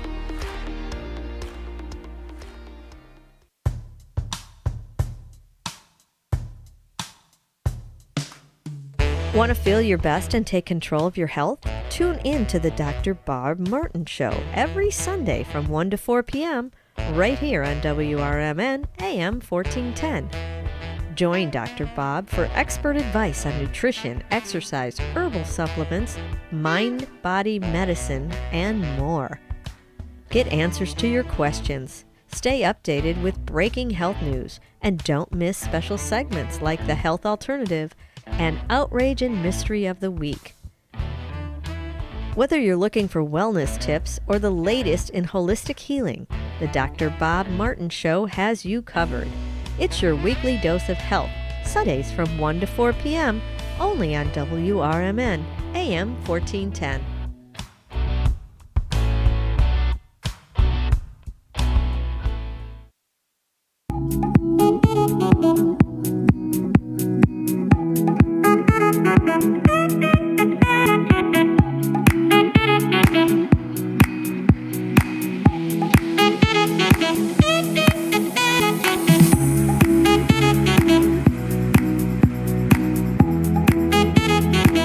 Welcome back to WRMN. It's Dino's Night Out. My name is Dennis Sonar Green. I'm filling in for Dino. Matt McNeil, the amazing, marvelous Matt McNeil, is joining us, helping me out while we give Dean some time. He had a wonderful show yesterday for Turkey Day. Yes. That was nice and fun with Elliot Serrano, who's going to be on the show on the Apolitical Talk Show panel with me later on today. Cecilia Brooks, our friend, will also be over here. I'm just waiting on a texting confirmation stuff, you know. Hey, it's Friday, so what does that mean? Free Speech Friday, man. There you go. Goodness, I love it. I love it. The First Amendment makes me feel so happy. I love living in America where we get to do all of these amazing things here.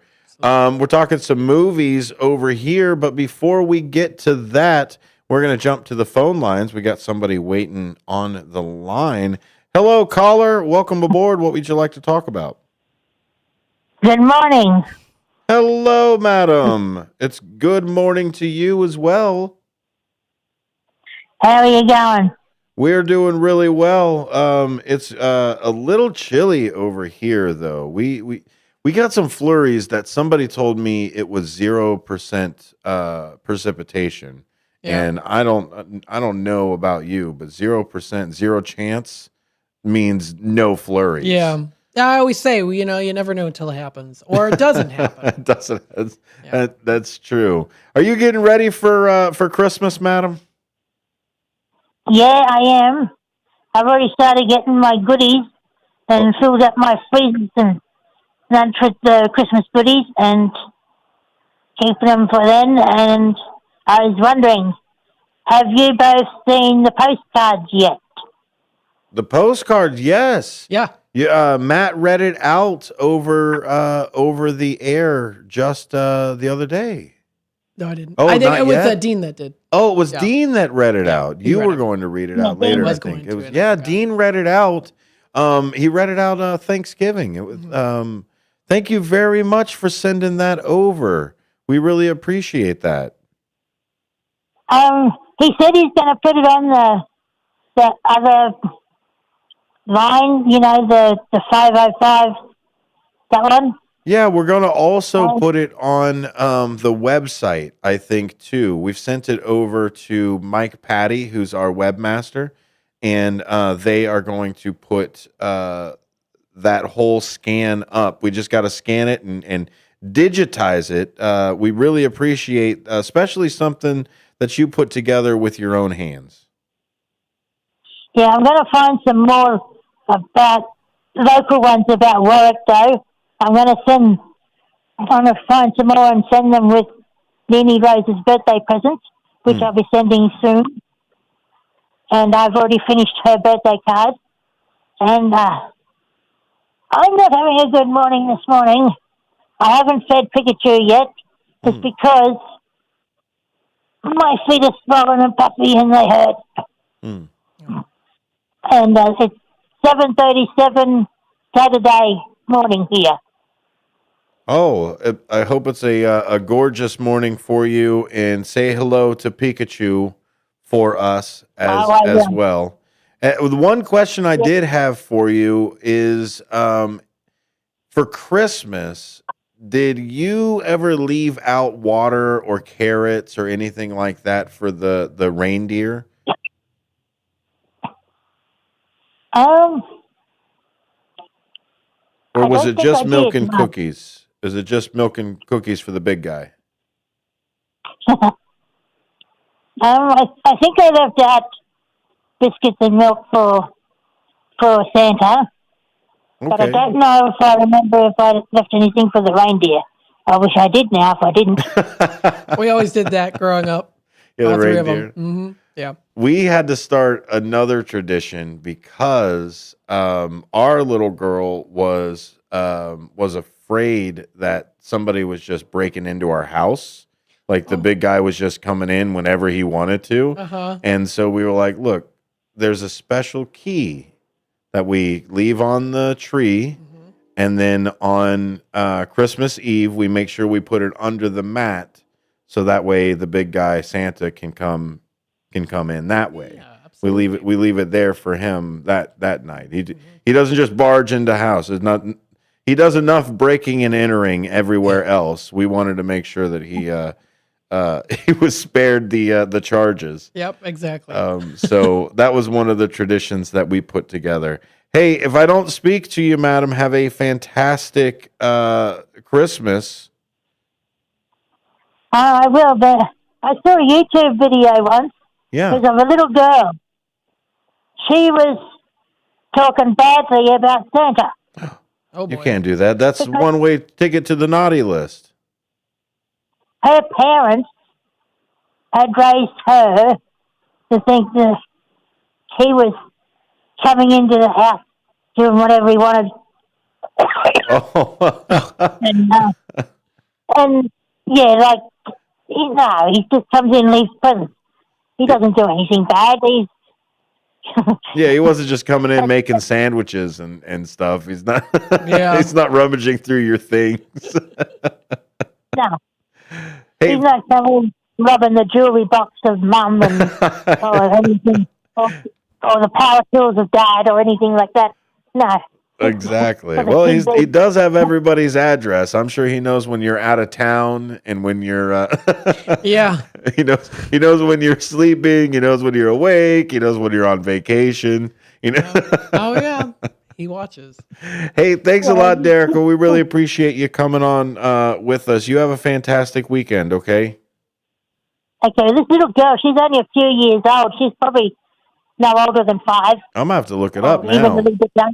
And she was abusing, talking badly about Santa. That's terrible. You can't be doing that. That's a one-way ticket to the naughty list, like I said. And you are an angel. You have a fantastic weekend, and you stay on the good list. I know she will. And I can't believe that anybody would do that. Why would you talk bad about the big guy? Are they trying to test his patience or say, am I really going to get cold for Christmas? Did you ever write a letter? Do you ever write the letters to the big guy? I did. Yeah, I did. I have, of course. Yes. Hey, man in red, I've been pretty cool. You be cool too. Get me a bike. Give me a bike. Love Sonar. Yeah. That was my all-time favorite gift growing up was, remember I used to just call them balls on strings. It was popular like maybe in the 90s or 2000s. You had like maybe 5 or 6 metallic balls, and they were on like almost like a... Oh, it's a Newton's cradle. Yeah. Yeah, it goes back and forth. Yep. Oh, man. That was fun. And I tangled it up a week later and couldn't use it anymore. So. It's true. Do you know that's exactly how that's the same exact thing I use to actually teach how sound travels in the world. Okay. So nice. when I'm teaching my audio classes over at the vocational school, of course we watch silly videos about how like it's just a sing-songy like 3-minute video about how sound travels. It's like you play a sing-along? I do. I play a sing-along about it. And do you sing along to it? I don't know all the words yet, but I'm getting there. I'm getting there with it. Okay. Cool. It's from Storybots. It's how we hear how sound travels and all of that. Mm-hmm. But then we use a Newton's cradle and use that to put it. It's neat. We're going to go a little bit back onto track here because I want to make sure we get to your movie reviews that are coming through. So part of planning your movie is, of course, choosing that right theater that we were talking about before, yes. But you want to check reviews without spoilers. Places like Rotten Tomatoes, Metacentric provide balanced reviews as well, and then avoid the spoiler-heavy discussions by sticking to critic scores or brief summaries. Yep. I hate watching a trailer and getting the entire movie. Oh my goodness, does that happen quite often? Yeah, that happens. You've solved the mystery. You know it's the butler, all in the 3 minutes that you were just shown. I can't tell you how many comments are, thanks for showing me the whole movie. Now I don't have to see it. Exactly. Yeah. So you can also go to another one called spoiler-free spoilerfreereviews.com, and they're all entirely spoiler-free. They're very in-depth when it comes to the basics of it, but it is pretty much very spoiler-free. Free. Another way to do that is to mute specific keywords on Twitter or any of the other platforms. When a big movie comes out, like for like 2 weeks, I couldn't be on social media when Deadpool and Wolverine came out. Okay. Because I was like, I don't want to know. Please don't tell me. And then they were like, oh, this person came out and that person came out. Yeah. And you want to talk about misinformation? There's enough misinformation already in the political landscape. You want to talk about, oh, did you hear that this person was in that movie and did a cameo over here? Yep. It was like, no, they didn't. Why are you lying? Yeah, exactly. There are some films out there where they do a really good job keeping very hush-hush about it. I felt like, there's a couple out there that I remember. I was like, couldn't find much info on, and then it came out. So how do we find the reviews without getting the spoilers, Matt? What movies do we have, and give us some of those reviews? Yeah, absolutely. Well, of course, this is by spoilerfreereviews.com. This is a review for, A Chance for Everyone Deserving the Chance to Fly with Wicked. Yes, Wicked, the film Wicked, of course. Very popular movie, of course, and also Broadway performance as well. This review says here, this is by Esther Rosavara. This was posted onto spoilerfreereviews.com on November 26th. Quote, are people born wicked, or do they have wickedness thrust upon them? Wicked is powerful, popular, and defies your wildest imagination. For Wicked to mesmerize its fans again, the perfect ensemble has to be gathered together. This is brilliantly achieved by pairing Ariana Grande and Cynthia Erivo. Bravo to the producers and especially the director, John M. Chu, for this triple threat coupling of extraordinary talent. She then later describes here too that she was a little bit hesitant about seeing this version of Wicked, but she was very fortunate about how it came out, and she was determined not to give away a single solitary spoiler. And there are many that she would love to rant and rave about, but just know that it was quite the spectacular performance. It'll set your toes tapping and make you want to burst out singing. So, talk about holiday movie classic, Wizard of Oz. That's definitely one that's up there. Yesterday, Elliot was talking about the movies for Thanksgiving, what movies are about Thanksgiving. I would argue that Wizard of Oz has that holiday type of feel without being one holiday versus another. And Wicked, I haven't seen anything about Wicked. I haven't seen a show. I haven't heard any music on it. I am so spoiler free on this. I am probably the only person in the world that hasn't seen Wicked or Hamilton. I haven't seen Hamilton. No, but you've seen Wicked? I've seen Wicked. I saw it on Broadway. Yeah? It was amazing. Really, really cool. Is it like musical type of side where it's all musical all the time? So even the in-betweens they have singing? Or is it more acting and then they burst into song? It's acting and burst into song. Yep. And they always place the songs in very convenient locations. So it's always very good. In that sense in particular. So I think it's very well done for sure. I look forward to it. Check it out. You can go to the theater here in Elgin. The Marcus Theater is just down the road, just like we were talking about getting one of them hamburgers or maybe a cheeseburger that's there.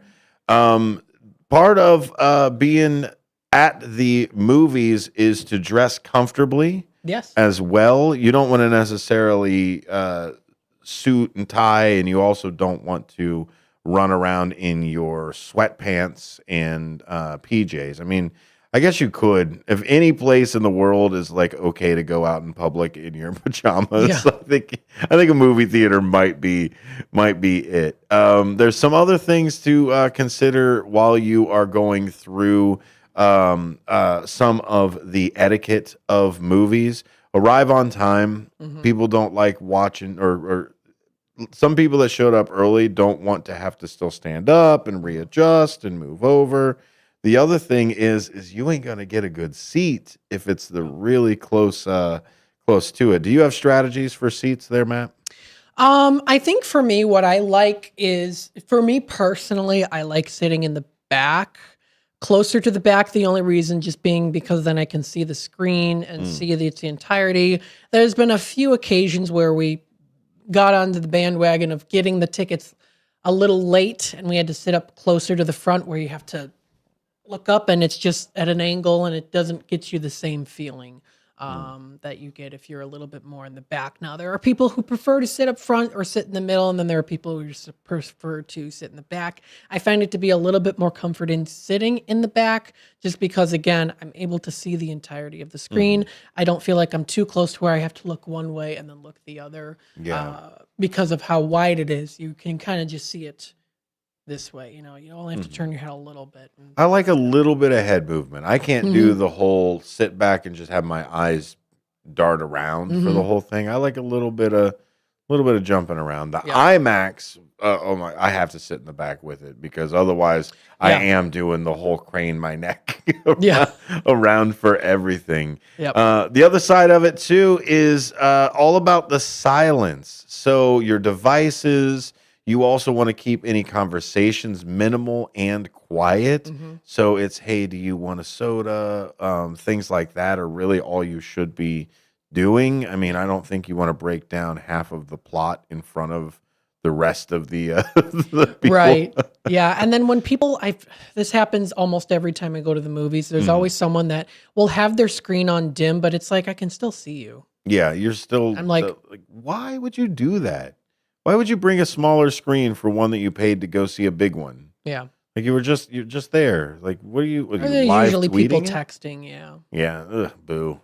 Boo. Yeah. Boo. Get out of here. Keep mind your food and drinks as well. It's dark in there. Make sure your lids stay tight. Make sure not just for like noise to a minimum as well. I pre-open everything. I don't like being that guy, like, because I get antsy in the quiet scenes, and that's when I really want to eat something. So in the quiet scenes, that's when you don't want to eat. You don't want to be opening that bag. Yeah. And don't bring in something, or first off, don't bring in anything if it's against the what have you. But also, don't start like mixing things and making crazy smells or like a big mess, because you should clean up after yourself with it. Yeah, exactly. The other side of it too is mind your food and drinks. Just because it's dark, you don't want anybody messing with it, putting anything in, things like that. Yeah, if you feel like if you finish your drink and you got a little bit at the bottom and then it's making that sound. That ice moving back yeah. and forth. Or like there's still a little bit of drink at the bottom and you're trying to suck out as much as you can and it makes the loud slurping sound. Stuff like that. So if you do plan on bringing children out for the occasion too, manage them thoughtfully, right? Don't just be screaming at them. Don't be chasing them around. If they are getting to the point where you can't physically, whether help them with their sound or help them with their ants in their pants, then I'm sorry, you're gonna have to be the one that bites the bullet and go. Yeah. I usually give myself 3 strikes myself for it to get out of hand, right? You can have the quiet, like, hey, you gotta calm down. I'll give almost unlimited amounts of those. Like, hey, this is it. As long as it's like them just being squirrely, it's just like, no. You gotta get ahead of it for some of it. Would you too. say the same would apply if you're the only one in the theater too? If we're the only one in the theater, you could be a little bit there, but you still have to sit in your seat. Like that's a no. I'm not having you running around, tripping over things, getting up and down. I can't move my head to watch the scene and you, but I can keep you in my peripheral if you're sitting in that chair. As my dad voice comes out with it. Sit down. But that's it. Children should. How do you experience the magic of movies? How do you ignite that magic of movies if you don't take them? Yep. And it's all based off of your own child, whether they can watch it or not. For me, I usually try to see if my kids can sit around 5, 4.5, 5. My 6-year-old just couldn't. he hasn't. He sat through the Mario movie, but that was about it. So we're gonna try again, see if we can get some more movie time that's out there. Absolutely. Are there any other than Wicked? Are there any other kids movies that might be out there? Absolutely. So, of course, many of you know about the Disney film Moana. There is a second one came out this year. It's under Family and Adventure. There are some very good reviews of this. You know what, though? We also do have here some reviews that are more so of, I prefer the original. We have a user by the name of William that says, finding it hard to describe how I feel about this movie, maybe because I absolutely love the first and I have some internal bias because of it. The movie was no means an awful movie in my opinion. However, I have to say I don't feel that it lived up to the first. I think there's a lot of times when the second movie or they have a sequel or maybe even a remake and people are like, it doesn't beat the first movie. I can completely understand that too. So, but they did give it 4 out of 5 stars. Okay. For a sequel like that, which may end up being of a trilogy, I'm sure that might be in there. I don't know if they left it on a cliffhanger or anything like that. Do you know what the premise is about it or anything like that? I've kind of stayed a little bit away from the actual animation of the trailers. You know, I saw Moana the first time. I mean, they didn't really leave it on too much of a to be continued type of thing. They kind of just like put the boom Moana. It's a continuation of kind of where it ended, and then it's kind of a new story. Is really what it is. That's how I'll put it. So awesome. Are you going to go see it? Probably not. Probably the one I want to see is Heretic. Heretic. Okay. Yeah. Do they still come out with some horror thrillers during the Christmas season?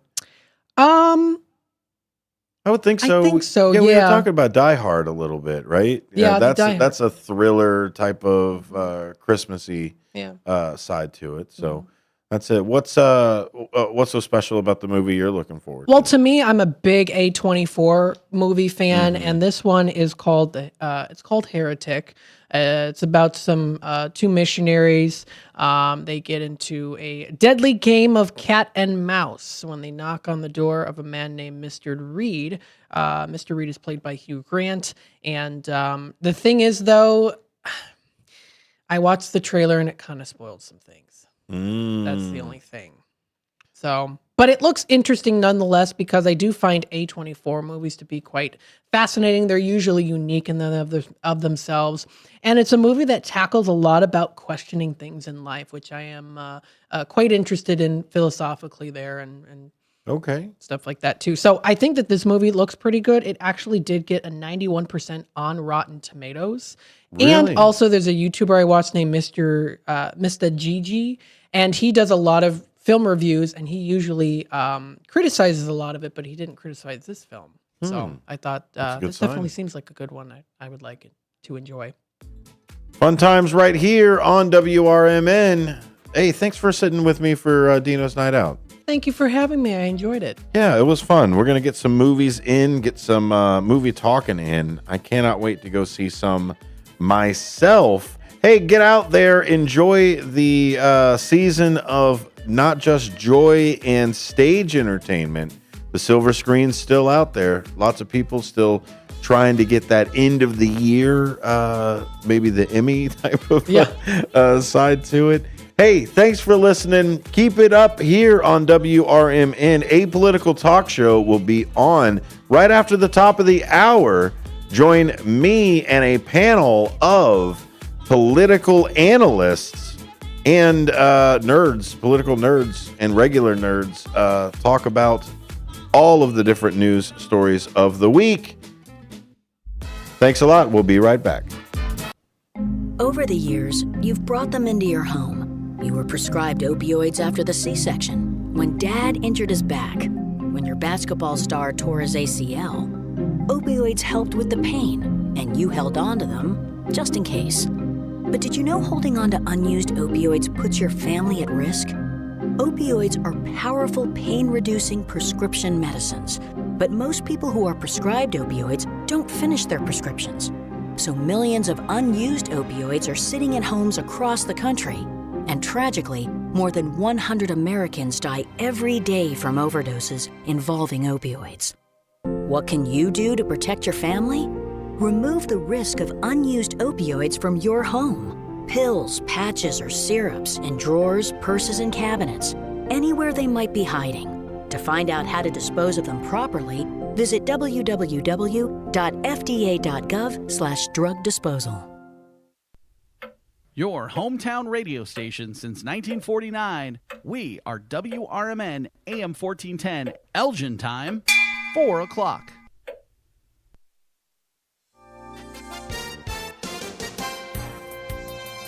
With your 1410 WRMN News Flash, I'm Sean Kernan. Brought to you by Verizon. The City of Elgin calling on residents to mark your calendars for National Cookie Day, December 4th at the center of Elgin, located at 100 Symphony Way from 3 to 5 p.m. Bring your festive cheer and a letter to Santa because the first 50 kids will be treated to a free cookie. Naperville taking a step toward enhancing its cultural landscape with feedback from its public art survey. Residents showing enthusiasm for nature-inspired and interactive installations as part of the survey, while 82% would like to see public art outside of the downtown area. The Napier Settlement is holding its annual tree lighting ceremony on December 4th from 5 to 7 p.m. at 523 South Webster Street in Naperville. Santa is set to be there. There'll be delicious cookies and cocoa as well, and events get underway at 5:15. With your 1410 WRMN News Flash, I'm Sean Kernan. Do you lay awake at night worrying about what to buy everyone on your holiday list? Well, Skechers is here for a holiday rescue with hands-free Skechers slip-ins, the right gift for everyone on your list. Because with hands-free Skechers slip-ins, you just step into them and they're on. There's no bending down, no touching your shoes, no retying laces. Plus, Skechers slip-ins are perfect for everyone. Moms, dads, grandparents, kids, friends, coworkers, and they're the most comfortable shoes they'll ever wear. Find them for the holidays at a Skechers store, Skechers.com, or wherever stylish footwear is sold. Drivers who switch and save with Progressive could save hundreds, which could be life-changing. I mean, you could put that money towards that zero-turn lawnmower you've always wanted. And after using its edge-shaping technology to meticulously sculpt the face of the Mona Lisa into your grass, you'll become the undisputed king of Saturday morning lawn care, leaving your neighbor and sworn enemy Gary to question his place in the delicate neighborhood ecosystem. And it's all because you could save money switching at Progressive.com. Progressive Casualty Insurance Company and affiliates, not available in all states. Go out for Chinese tonight at the China House, 1900 Sycamore Road in DeKalb.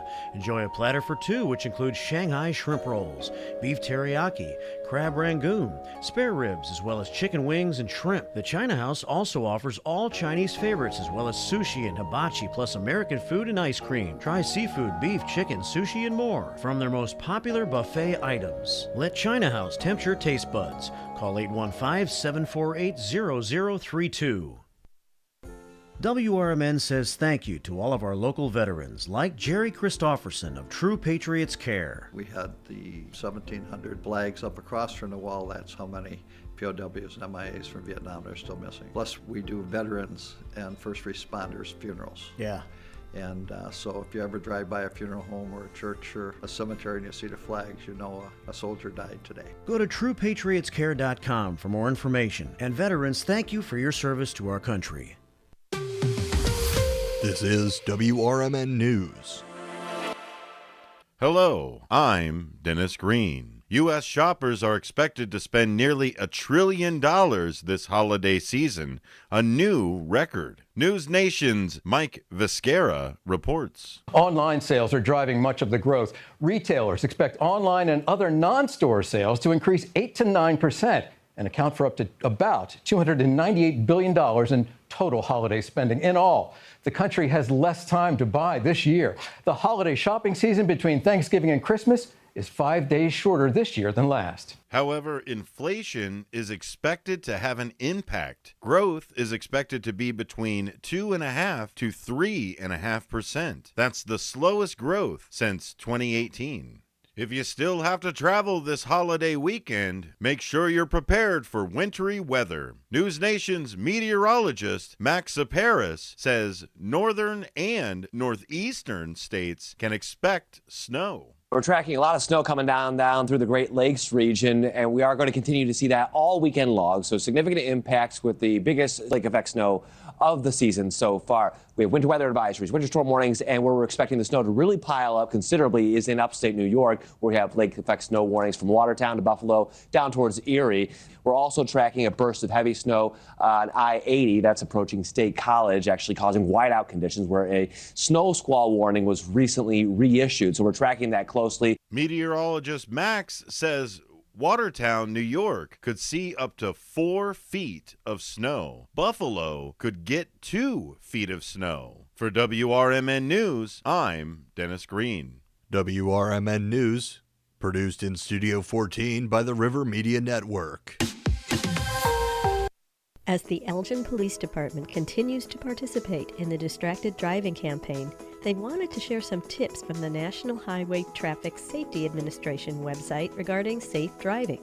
If you are expecting a text or need to send one, pull over and park your car in a safe location. Once you are safely off the road and parked, it's safe to text. Designate your passenger as your designated texter. Allow them to access your phone to respond to calls or messages. Do not engage in social media scrolling or messaging while driving. Are you struggling not to text and drive? Activate your phone's Do Not Disturb feature or put your cell phone in the trunk, the glove box, or the back seat of your vehicle until you arrive at your destination. Remember, the Elgin Police are conducting directed patrols to enforce distracted driving violations. Just drive and stay safe. A message from our friends at the Elgin Police Department and your friends here at WRMN AM 1410 and 96.7 FM.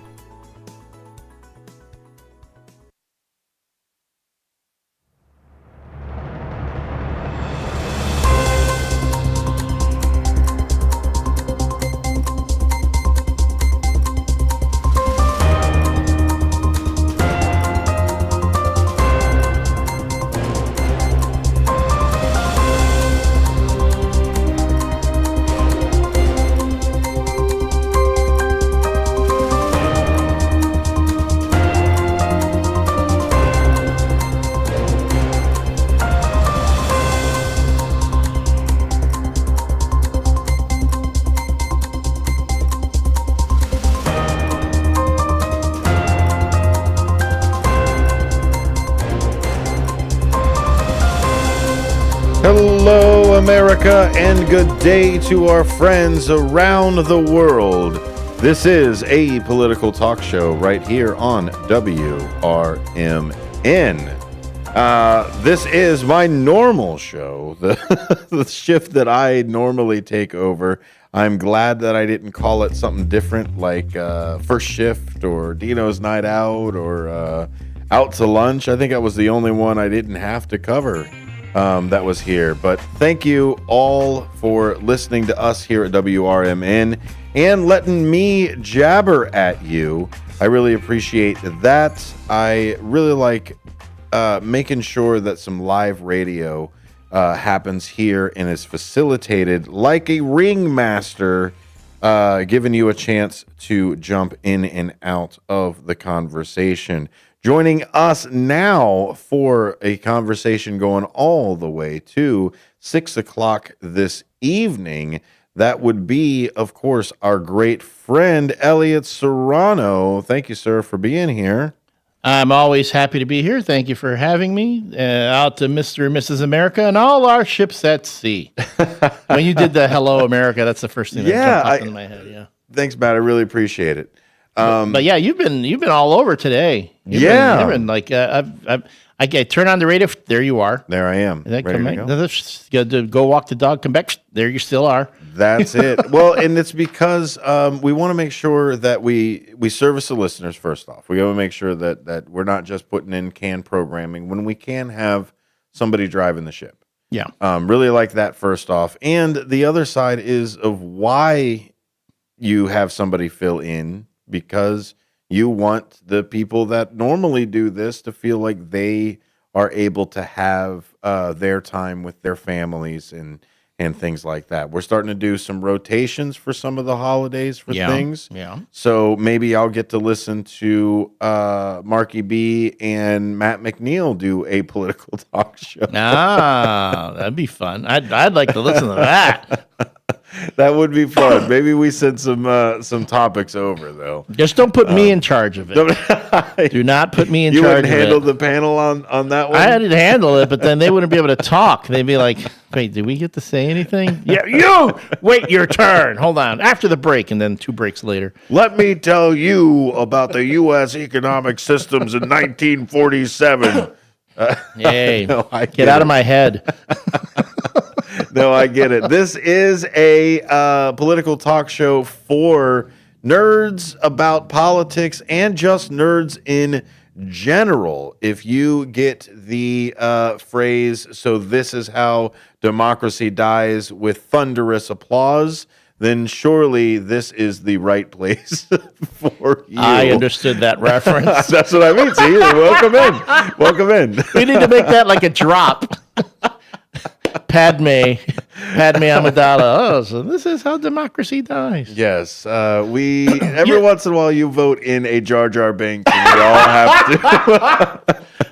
Have to deal with it. It's funny because, oh my God, the prequels were so maligned, and now they do nothing but provide relevant memes. It's true. Nothing but relevant memes. The Clone Wars and everything else. You thought it was all bureaucracy. But no, it was a crystal ball into the Part future. of it, yeah. And then this whole thing, the attack by the Jedi have left me hopelessly disfigured. Yeah.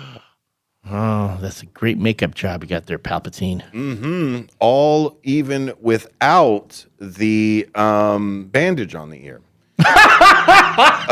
Change. What we're going to do today is we are going to talk about a few different things here and there about the political news. Man, this needs to be like a stand-up act. We're going here. Singer. I'll make sure we transcribe this with AI. But there is uncertainty surrounding the U.S. AI regulations that will be now under a new administration. That's something we're going to be talking about today. There's also changes in political donation disclosure laws. This is absolutely riveting here because this is political donation disclosure laws of Tasmania. So we'll go ahead and talk about some of that. Are they going to have super PACs in Tasmania? I don't know. I don't think so. We're just going to look a little bit about the new amendment that they put through and just see if we compare it to the billions of dollars that we are allowed to put through on ours. The other one on, go ahead. No, I was just saying, I just want to say, I told Dennis this before we came on air. One of the greatest, most disillusioning moments of my life was when I saw what a Tasmanian devil actually looks like. I know, not like a tornado. Not like a tornado. Nothing. They don't talk like that either. That's the drop we really need. Man, Warner Brothers has been lying to me. Liars. I don't know what the Animaniacs are. Are they dogs? Are they cats? And why is it that let's not let the Warner Brothers off the hook. I mean, why is it that if Goofy's a dog, he's fully dressed, and yet Pluto is treated like a dog? Apartheid. Okay, that's what. Wow. Just right into it. See, that's the type of geek humor you get right here. Is whenever I'm here, the separation of the species that's going through global climate initiatives ahead of the next UN climate conference. Like I had mentioned to you as we were shivering in the cold coming back from the meeting, I signed up for I signed up for global warming, not climate change, please. Again, for those who go, well, what about global warming? Folks, the reason things are so cold right now is because the Arctic is no longer containing the cold like it did before. Now the cold is getting spread out, which is not good. That's not good that the Arctic is melting. See, the reason I like you on here, Elliot, is I don't sound like the nerd. Well, people who know me are not surprised.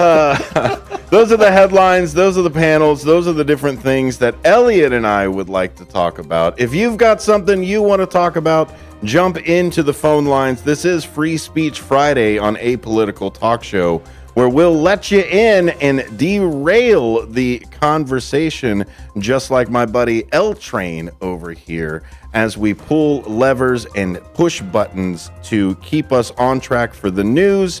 If there's anything else you would like to jump in, 847-931-1410. 847-931-1410. The text line is 505-926-1410. More Apolitical Talk Show after this.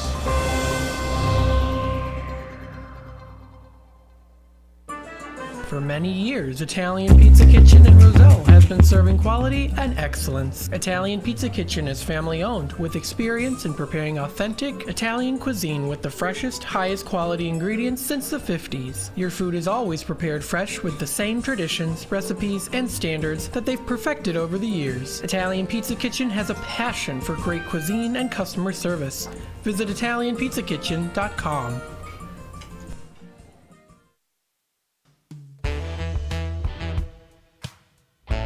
Thanks for listening to WRMN 1410.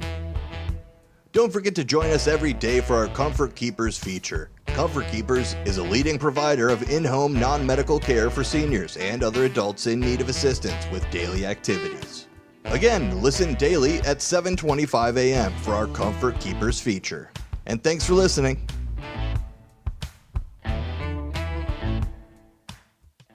Oh no, I just hit that post and my car's got a dent. Uh-oh, better get Mako. Oh yeah? Where are they? Mako is America's body shop. They're the world's largest provider of paint and collision services. They're located at 212 Western Avenue in Carpentersville, across from Spring Hill Mall. I've used them. Check out my car. Wow, looking good. Everything was so easy and affordable. Hummer and staff were super friendly and really knew their stuff. I'm gonna call them now. Mention WRMN 1410 at the Carpentersville Mako and receive 10% off today. Let me tell you a story about Bill. Bill was a normal guy in his 50s. He had back surgery about 2 years ago. Bill was in a lot of pain. He dealt with his pain by taking the Percocets his doctor prescribed for him. Bill took more and more and more of them to help with the pain, until one day the prescriptions weren't enough to get rid of Bill's pain. Then one day Bill found someone to help him get rid of the pain with illegal drugs he didn't need a prescription for. Fast forward to today. Bill lost his job and his family. The only thing he does have is his drug dealer.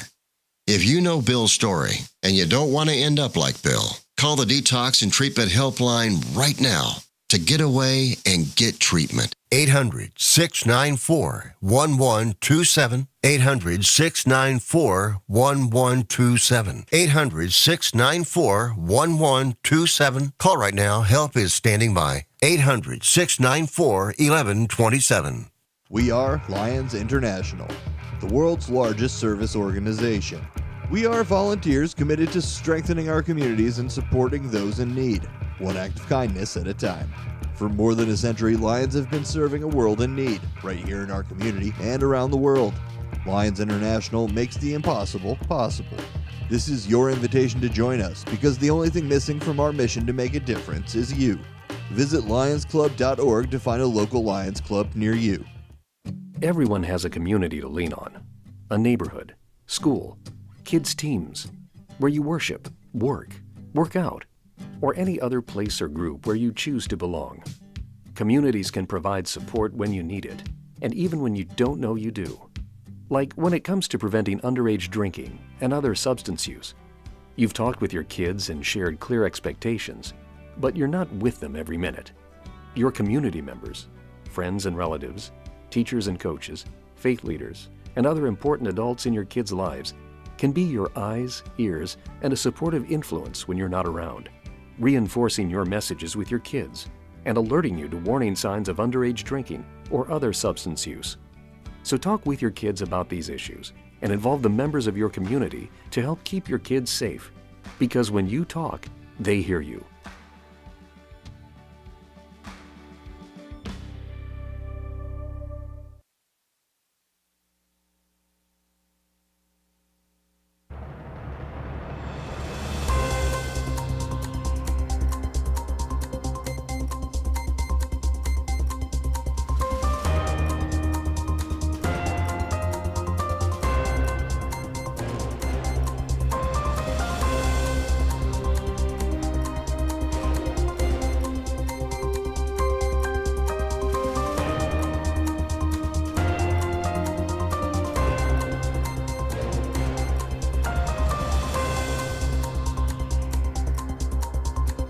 Welcome to a political talk show here on WRMN. We welcome you in anytime into the conversation.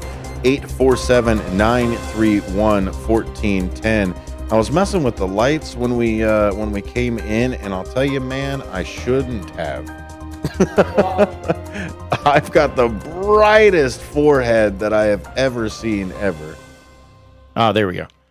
Yeah, no, you're bright, and I'm suddenly dark again on the YouTube. I mean, for folks, if you're just listening on the radio or listening to the stream on the app or whatever, that doesn't matter to you. But Sonar and I are two. I mean, I don't know. I'm a very vain guy, so I said, "Dude, can I have not so many bags under my eyes when with the video?" And this is unlike when you go. You don't expect to tune into a radio station that's. And especially the show called A Political Talk Show. And right off the bat, you're not expecting references to the Star Wars prequels and people having bags under their eyes or nicks in their ear. That's it. I'm not supposed to get anything in there. There's this intersect between, let's look at it the other way. There's now this intersect between like sci-fi and like heady sci-fi and nerdy sci-fi and that side, but then also this swell of people getting involved in politics too. You're starting to see what some people are starting to call the diploma gap, where it is people that have, I don't want to necessarily say are more educated, but have more education.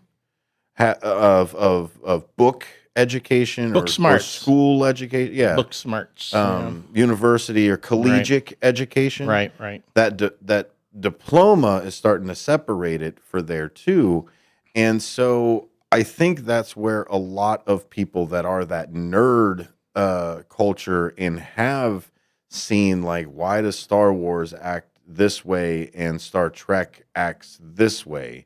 And you see that, well, it's still faster than light travel, still a whole bunch of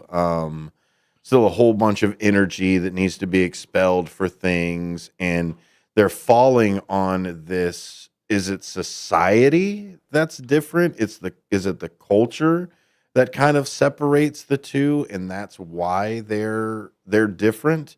I mean, other than a replicator. I guess that's the other side to it, is the scarcity of resources.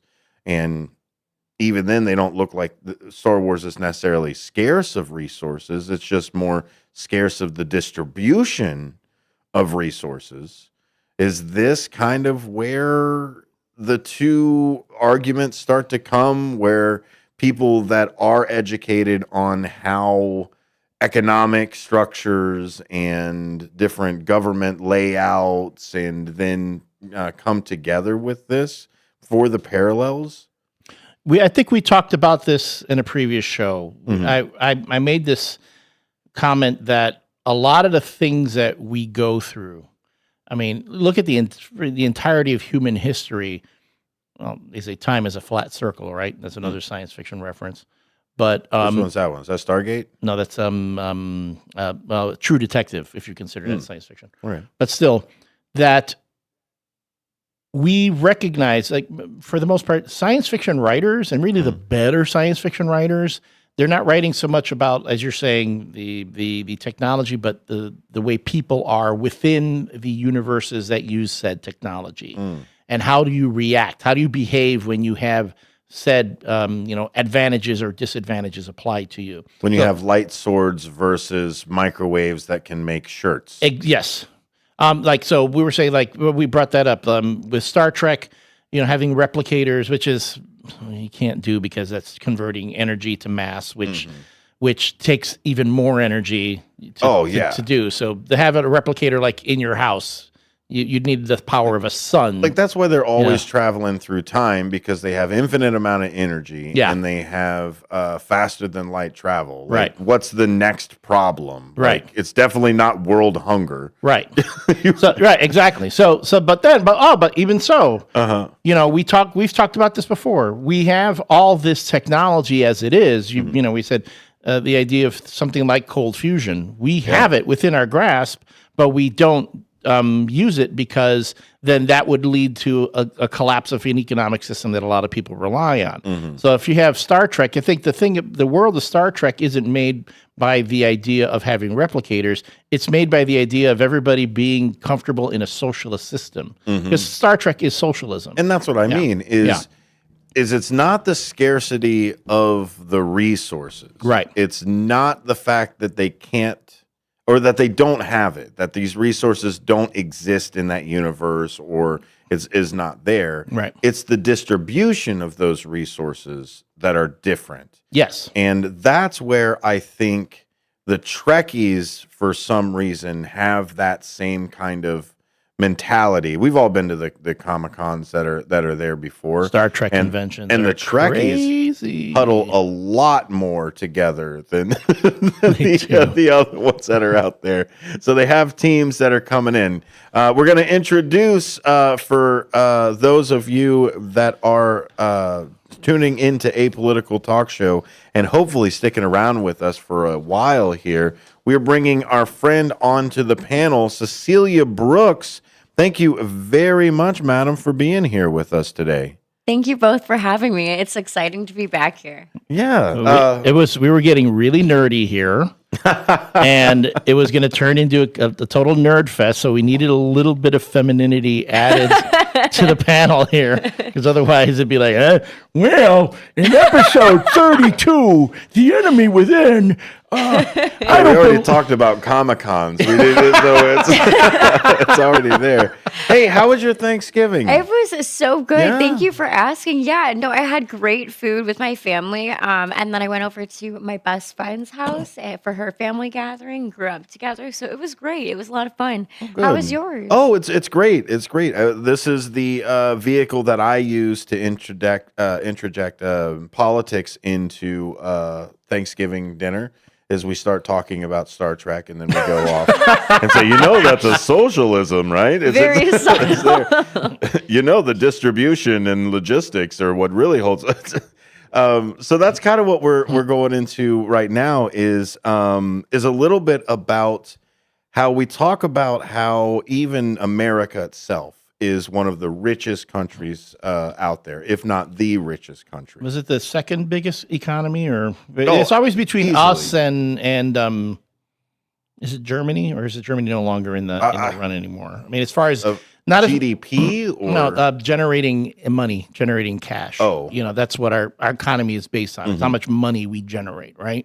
and I mean, the United States, our GDP, or is it our economy? Is based on people buying stuff. We need people to buy. It's not produce. It's not, whatever. It's to consume. That's the Mall of America. Exactly. Quite literally. Right. So exactly. That's right. So yeah. And that's kind of what we're talking about here on this subject for the panel. And we've only got a couple minutes to do it. So I'm just going to preface the question here for a second. It's obviously not that America does not have abundance. We have everything. Right. I think it's the distribution of that necessarily. And whether that's the monetary system or whether that is the way that we use capitalism, or maybe there's just not enough generous people that are out there in the world. There's something that's that's clogging up what we should all be knowing, that as a species, it's all of us together working together that we've really used to succeed with that. In the last couple of seconds, just give us a quick overview of just that concept of community before we go to break here. And give me at least 5 seconds to say that you're wrong. No more, I agree. I would say that I think it's not even necessarily just I get the concept of the redistribution of wealth. What I will say is, yes, America is a very successful, just highly profitable country. However, I completely would say that there are people who should not be living on the streets, living the way that they are. In rural, I have gone out into Appalachia and seen rural poverty. I have seen urban poverty on the south side, in the inner city, everything. And I don't think that that should be necessarily even a thing right now. And it's not necessarily governmental redistribution of wealth. Let's Exactly. build an economic system that we can redistribute the wealth, because that's the way our economics works, to help everyone. More Apolitical Talk Show with Cecilia Brooks and Elliot Serrano will be at the bottom of the hour right after this.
Welcome back to A Political Talk Show here on WRMN 1410 AM and WRMN1410.com.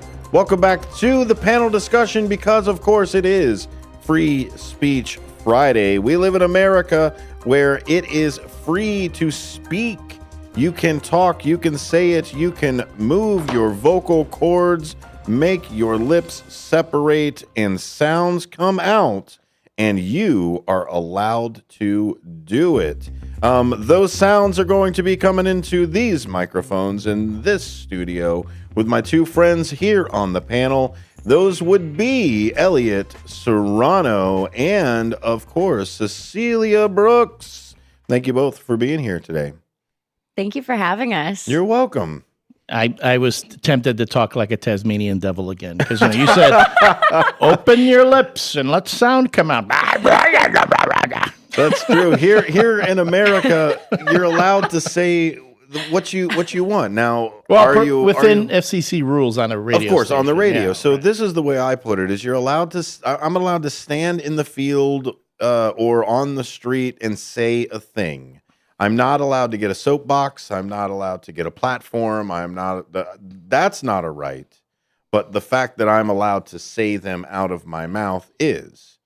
Is there an argument to that part of it? Anybody? Let's start the day with some even ground if we can. I agree. Okay. No, it's like right?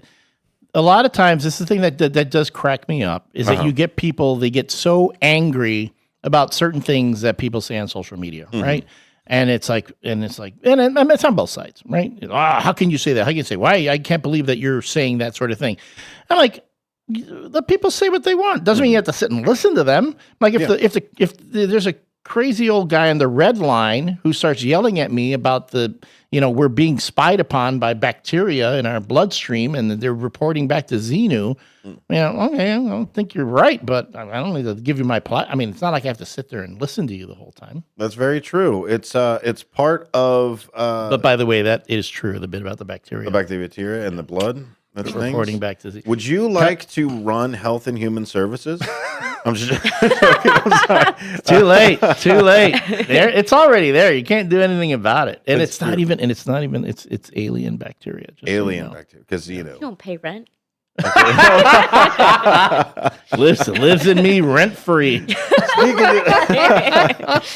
You're charging. Speaking of rent, we're talking about the economic redistribution of wealth. Now, I don't think any of us can disagree that there is a lot of wealth being accumulated at the top. More and more billionaires are popping up left and right, and no matter how much I spray, they keep coming around. And not just in America, not just and it's not just in the United States. They're in all different countries. Yeah, exactly. So I think the two arguments are: should the government step in and redistribute the wealth? And arguably, I think that's happening already. It's just going the different direction than what we would like. Yeah, that's technically what taxes would be. Exactly. Right.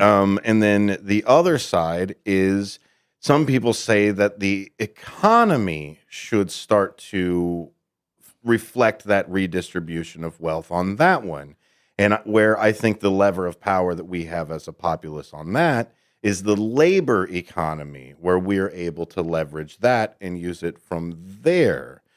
Cecilia, you had quite a few interesting faces as we were going through that. What are your thoughts on this? And remember, I need 5 seconds to tell you that you're wrong. You're wrong. That was only like 2. You're wrong, and here's why after the break. Building the suspense up. So, okay, should the government step in? In my humble opinion, absolutely not. If it were up to me, the government would step in as little as humanly possible. However, that means that the people need to step up. So I think that the redistribution of wealth should not be. I think that the gap in, for example, the decreasing middle middle class, and then also like the increasing gap between the highest paid and the highest earners in this country versus the lowest income families and individuals in this country should not be where it is. I completely agree with that. However, the way to do it, never government interference, but that's my opinion. And I think that what we should be doing is actually kind of changing it in from a societal perspective. So I think that instead of kind of how we're handling the way that we are handling things now, I firmly believe that we actually should be, as individuals, lifting each other up. Not only that, but also giving each other the resources, like just outside of governmental aspects, to build businesses, to manage their finances better, to plan for a future. We should be in our educational system, in our school system. We should be teaching kids how to, for example, balance checkbooks, create budgets, things like these that actually will pay to how to pay their taxes, how to fill out W-2s, W-4s, I-9s, and things like that.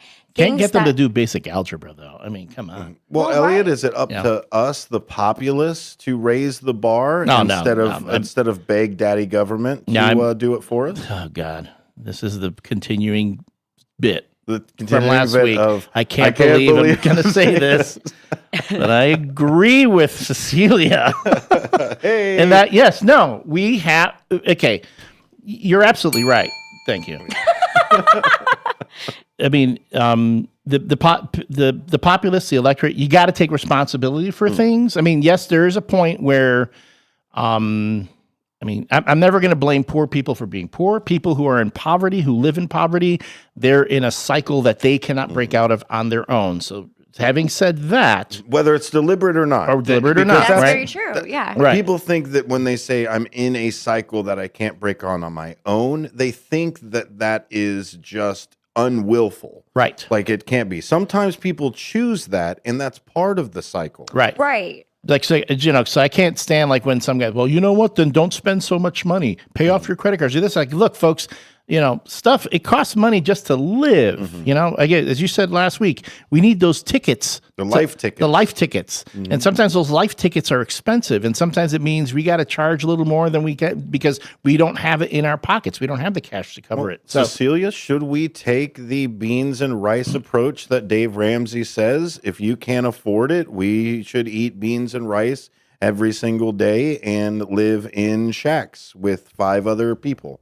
No, but I do think hold on, wait a second. That's what Dave Ramsey says, sure right? you're a Republican? But I do firmly believe in living within your means. I mean, I don't think I think I say this because I think that it's common sense, but I'm realizing throughout each day that I'm on this earth further that common sense is not nearly as common as I thought it was. We said that last week. Uncommon sense. Yeah, uncommon sense. Yes. And I don't think that this is a rocket science concept to live within your means, but also like I was saying earlier, we need to set these people up for success. Like someone who, for example, has a skill set in one thing, you can help, you can teach that, whether it's in public school or like in elementary school, so that we are able to empower people to do. We have given them the tools that they need to become successful, and they do with that what they will. But I think that at least opening those resources and trying to encourage and also trying to change and create a societal norm where you never stop trying to do better. You never settle for less. What you have is good enough in the moment, but you're always trying to do more to further your career, to further your familial generational wealth, things like that. And I think that will set people up for a long run. But we need to change a lot of things in society. I've got my hand grenade ready. We've got to change a lot of things in society to make this sort of normalized thing instead of saying, because I would agree, I would not blame someone for being necessarily living in poverty or poor or struggling. I pulled the pin, but it still has that little thing here that I got to let go of before I can toss it your way. But someone's saying that like, oh, well, I've been dealt a bad hand in life, and that's just what it is. Like, I'm never going to be. That is a choice. And that's the willful choice too, but that's still a cycle. Willfully eating cheeseburgers is still part of it. I just need to hear, what do you think about universal basic income? No. Okay, I knew you were going to say that. But see, here's the thing. And while I do agree to an extent, I think here's my thing.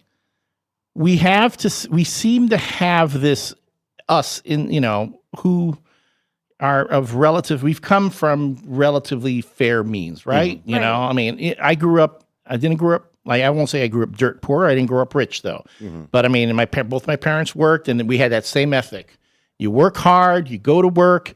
You pay for what you pay can. for what you can. Stay within your means. I talked about this yesterday during Thanksgiving. My parents, they did not spend extravagantly. When I wanted gifts, I got a gift on my birthday and I got a gift on Christmas. That was it. I didn't get toys when I wanted them throughout the year because there were priorities, there was budgets, right? But that was that time. And now if you have someone, when you talk about, for a lot of folks, we're talking $26,000 a year. That's when you're at the poverty level. Okay. There was a time when a single person could live on that, but you can't now. There's no way, not with the rising costs of healthcare, the rising costs of housing, of food, all those things. It's, again, you can't beans and rice your way out of that, because after a while you can't afford the beans and the rice. Well, I'll take it from you as well, because I also don't believe in universal income either. And based off of what we talked about just the other day, that's a little surprising to some of the people playing at home. And that's because I believe in universal resources. Where are the soup kitchens? This is my issue with it, is we want to penalize people for giving out things that aren't monetary help. We go to Texas and say, you can't feed the homeless. We go to places downtown and say, you can't just give out food for things. So sure, FDA or whatever else that you want to put out to it. But my issue is okay, then where are the government-run soup kitchens? Where are the government-run housing units? For our government, instead of running something ourselves, we throw money at a private anything and say, here, private thing, you go do the thing. And that's where the spending, I think, is really where it is, because the government itself doesn't turn around and say, I'll hire the people to build it, then I will hire this and that. I won't just go to a company and say, we need to build things. We should have a government-run department of construction. And that's where I think transportation or housing, or they should have one. In the Navy, we have a job for everything. Doesn't matter what you do. Do you cook? Do you hammer in nails? There is a job specific for that. The same thing should be in the government. If the government wants to do something, do it yourself. Don't give money to a corporation that they can inflate their prices because now they're getting corporate whatevers. Government, you want it? Pick up a shovel. You've got National Guard. You've got Seabees. You've got people that their literal job is to work for the government and make the United States better.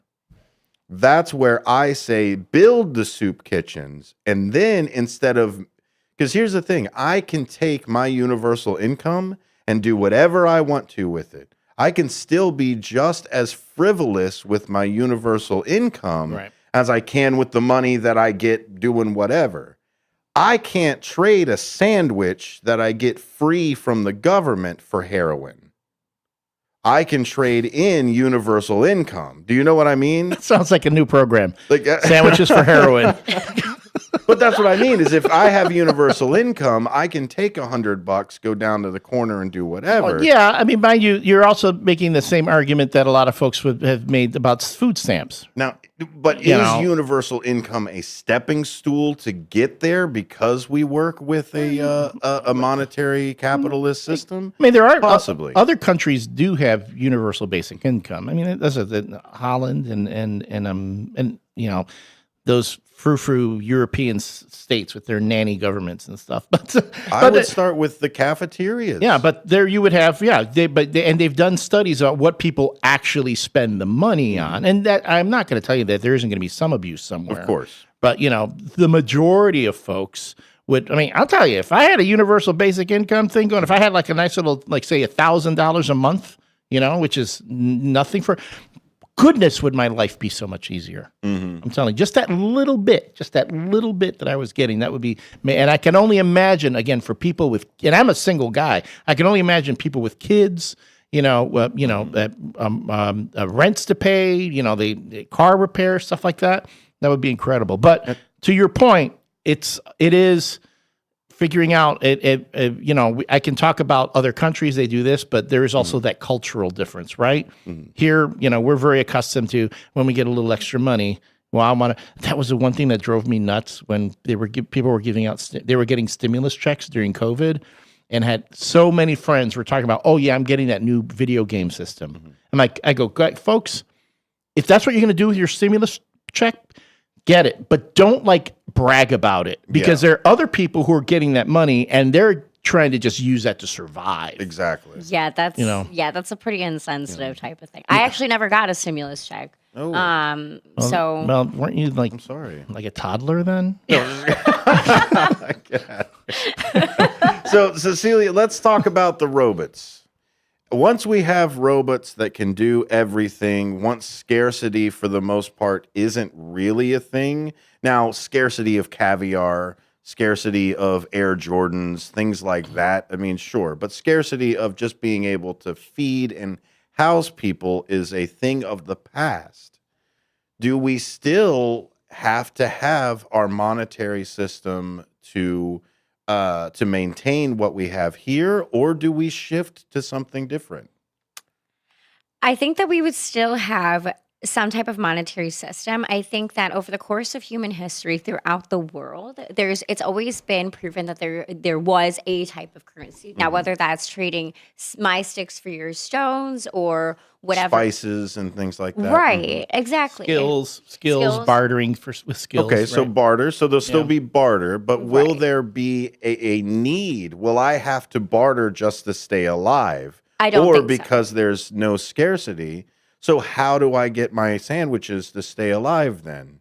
If the robots are making them all, how do I get them sandwiches? That's when you take the heroin and you trade that. You trade that for the sandwiches. There you go. Okay. It works the both Jewel ways. Osco, I tried it once at the Jewel Osco, and they said no. You went to the wrong checkout counter. It's there. So, but let's talk about that. We talk about technology and about how it's supposed to make our lives. In theory, it's supposed to make our lives to the point where we should just be able to lay around on the couch and binge Netflix, right? Like Jetsons. I have a hot take on that. Yeah, go ahead. So, okay, one thing to touch back on I just think our society is broken. I don't think that it necessarily is completely broken. Maybe I'll say bent. Now you're sounding like a Republican. Now, no, very fitting.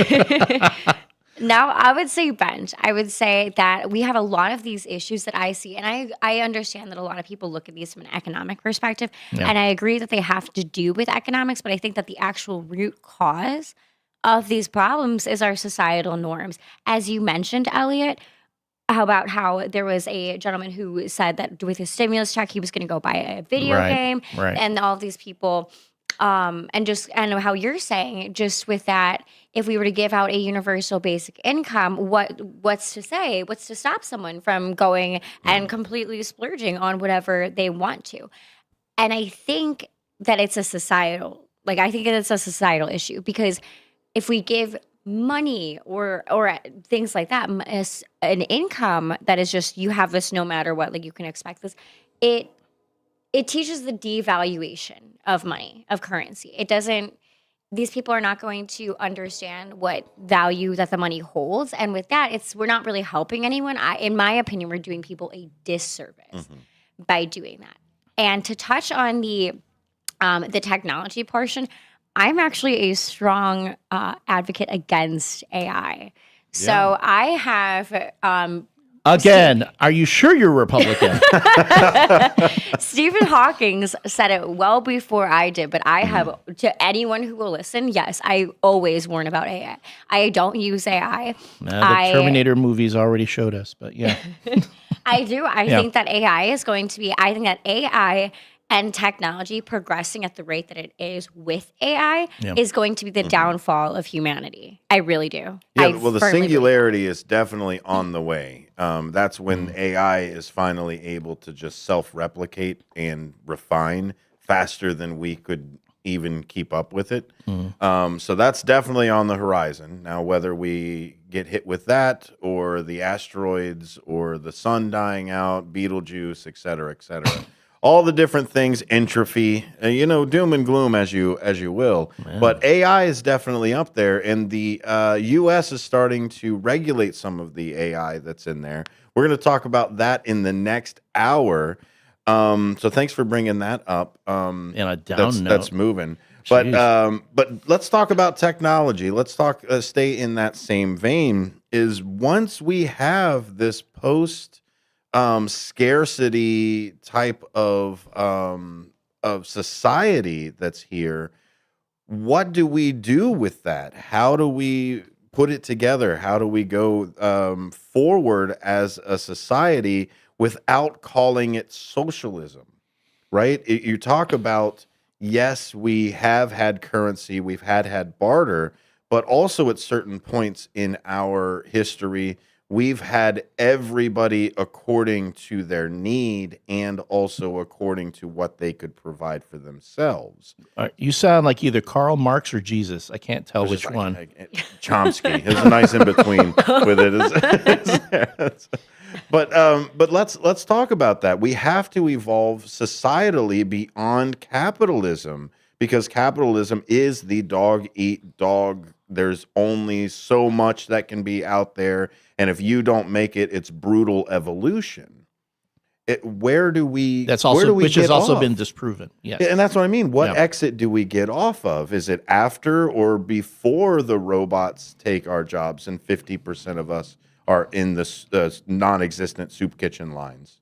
I mean, we were talking about Star Trek, and I mean, Star Trek kind of like predicts that for us to get to that point first, there has to be an utter collapse of everything for us to build everything back up again. But the reality is we have the resources. The world has the resources to support. Like, if anything, this decline in population that we're currently seeing right now, not just in the United States, but in other countries, populations are declining. It's because, it's like this thing, we're kind of getting to equilibrium with the planet. The Earth can only support so many people. So, we kind of got to be. Is it the Earth necessarily, or is it our economic and logistical system? Or is it both? So Okay.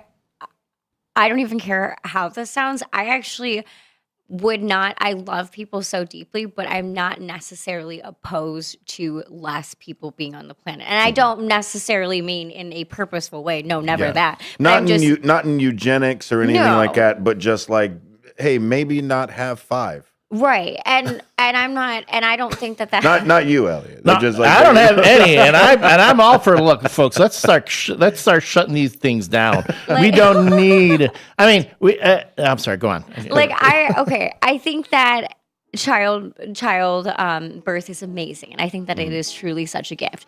But at the same time, what if Elliot and his counterpart don't necessarily want to have babies and raise grandchildren and grandchildren. That's their choice. And I don't think us as a society should be like, well, you're going to be ostracized because you're not having kids. Two segments for our friends, for Cecilia Brooks, the Are You Sure You're a Republican? And then also with Elliot over here. I can't believe I'm saying this. Those are the two drops. When we come back, we're going to continue this and talk a little AI technology. Are we close to the singularity? I hope not. This is McGruff the Crime Dog, and I need you to help me take a bite out of crime. Counterfeit products are popping up everywhere. Fake sneakers, fake cosmetics, and even fake pills. crooks are selling counterfeit versions of just about everything. Last year, billions of dollars worth of counterfeit products were sold in the U.S. Sure, it may seem like saving a few bucks on the things you want isn't a big deal, but counterfeits are usually made in unsafe conditions, potentially using hazardous and even lethal ingredients that could harm you and others. And the money you've paid, it goes right into the hands of criminals and may support child labor, drugs, and even gangs. Smells like big crime to me. So if you still think buying fake products is harmless, think again. And remember, if you don't know where the products came from, how could you know where the money goes? You're smart, buy smart. Go for real. Learn more at mcgruffpsa.org. This message is brought to you by the United States Patent and Trademark Office and the National Crime Prevention Council. Your hometown radio station since 1949. We are WRMN AM 1410, Elgin time, 5 o'clock.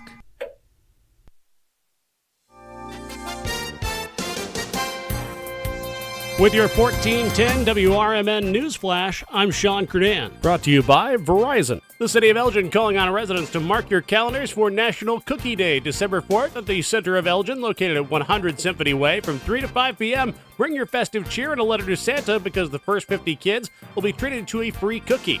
The Neighbor Settlement is holding its annual tree lighting ceremony on December 4th from 5 to 7 p.m. at 523 South Webster Street in Naperville. Santa is set to be there. There'll be delicious cookies and cocoa as well, and events get underway at 5:15. Naperville taking a step toward enhancing its cultural landscape with feedback from its public art survey. Residents showing enthusiasm for nature-inspired and interactive installations as part of the survey, while 82% would like to see public art outside of the downtown area. With your 1410 WRMN News Flash, I'm Sean Kernan. Do you lay awake at night worrying about what to buy everyone on your holiday list? Well, Skechers is here for a holiday rescue with hands-free Skechers slip-ins, the right gift for everyone on your list. Because with hands-free Skechers slip-ins, you just step into them and they're on. There's no bending down, no touching your shoes, no retying laces. Plus, Skechers slip-ins are perfect for everyone. Moms, dads, grandparents, kids, friends, coworkers, and they're the most comfortable shoes they'll ever wear. Find them for the holidays at a Skechers store, Skechers.com, or wherever stylish footwear is sold. Drivers who switch and save with Progressive could save hundreds, which could be life-changing. I mean, you could put that money towards that zero-turn lawnmower you've always wanted. And after using its edge-shaping technology to meticulously sculpt the face of the Mona Lisa into your grass, you'll become the undisputed king of Saturday morning lawn care, leaving your neighbor and sworn enemy Gary to question his place in the delicate neighborhood ecosystem. And it's all because you could save money switching at Progressive.com. Progressive Casualty Insurance Company and affiliates, not available in all states. Bender Dental Care, located at 217 North McLean Boulevard in Elgin. Bender Dental wants everyone to be informed, appreciated, and cared for at all times. To prove it, they now offer a new patient exam for just $29. That includes consult, x-ray, exam, and cleaning. Let Bender Dental help you have healthy teeth and gums for a lifetime. Located at 217 North McLean Boulevard in Elgin. Visit BenderDentalCare.com. The new novel, titled DUI Jury Trial, is the true story of two lawyers who defend a truck driver who is charged with DUI. If he's convicted, this truck driver faces a lifetime disqualification of his commercial driver's license, which would prevent him from ever driving a truck again. This 3-year legal battle culminates in a courtroom showdown, which involves the testimony of a DUI expert witness. This book, DUI Jury Trial, is now available on Amazon.com and BarnesandNoble.com. This is WRMN News. Hello, I'm Dennis Green. U.S. shoppers are expected to spend nearly $1 trillion this holiday season, a new record. News Nation's Mike Viscara reports. Online sales are driving much of the growth. Retailers expect online and other non-store sales to increase 8 to 9% and account for up to about $298 billion in total holiday spending. In all, the country has less time to buy this year. The holiday shopping season between Thanksgiving and Christmas is 5 days shorter this year than last. However, inflation is expected to have an impact. Growth is expected to be between 2.5% to 3.5%. That's the slowest growth since 2018. If you still have to travel this holiday weekend, make sure you're prepared for wintry weather. News Nation's meteorologist Max Paris says northern and northeastern states can expect snow. We're tracking a lot of snow coming down through the Great Lakes region, and we are going to continue to see that all weekend long. So significant impacts with the biggest lake effect snow of the season so far. We have winter weather advisories, winter storm warnings, and where we're expecting the snow to really pile up considerably is in upstate New York, where we have lake effect snow warnings from Watertown to Buffalo down towards Erie.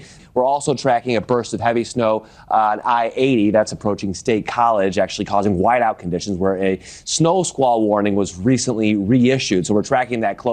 Meteorologist Max says Watertown, New York could see up to 4 feet of snow. Buffalo could get 2 feet of snow. For WRMN News, I'm Dennis Green. WRMN News, produced in Studio 14 by the River Media Network. Here at WRMN Radio, we try to connect with the community and discuss important issues, like our current mental health crisis. Here's Lori Baker, President and CEO of AID. I think most people, when they see young children thinking about suicide at the ages of 5 and 6 and 7, I mean, that's shocking to me that children even know that they want to harm themselves somehow. I know it's difficult. I definitely feel the pinch. We all feel the pinch at the gas pump, at the grocery store, right, in our rents, but I think most people could handle 27 cents a day to help kids and seniors and people experiencing homelessness. Discussions like this take place on the first shift, weekday mornings from 6 to 10, right here on WRMN AM 1410 and WRMN 1410 Radio on Facebook.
Welcome to a political talk show here on WRMN. My name is Dennis Sonar Green. Welcome, America, and good day to our friends around the world. We want to thank you by any time in this show. You are more than welcome to jump into the conversation. 847-931-1410. 847-931-1410. Do you have something that you want our panel to discuss?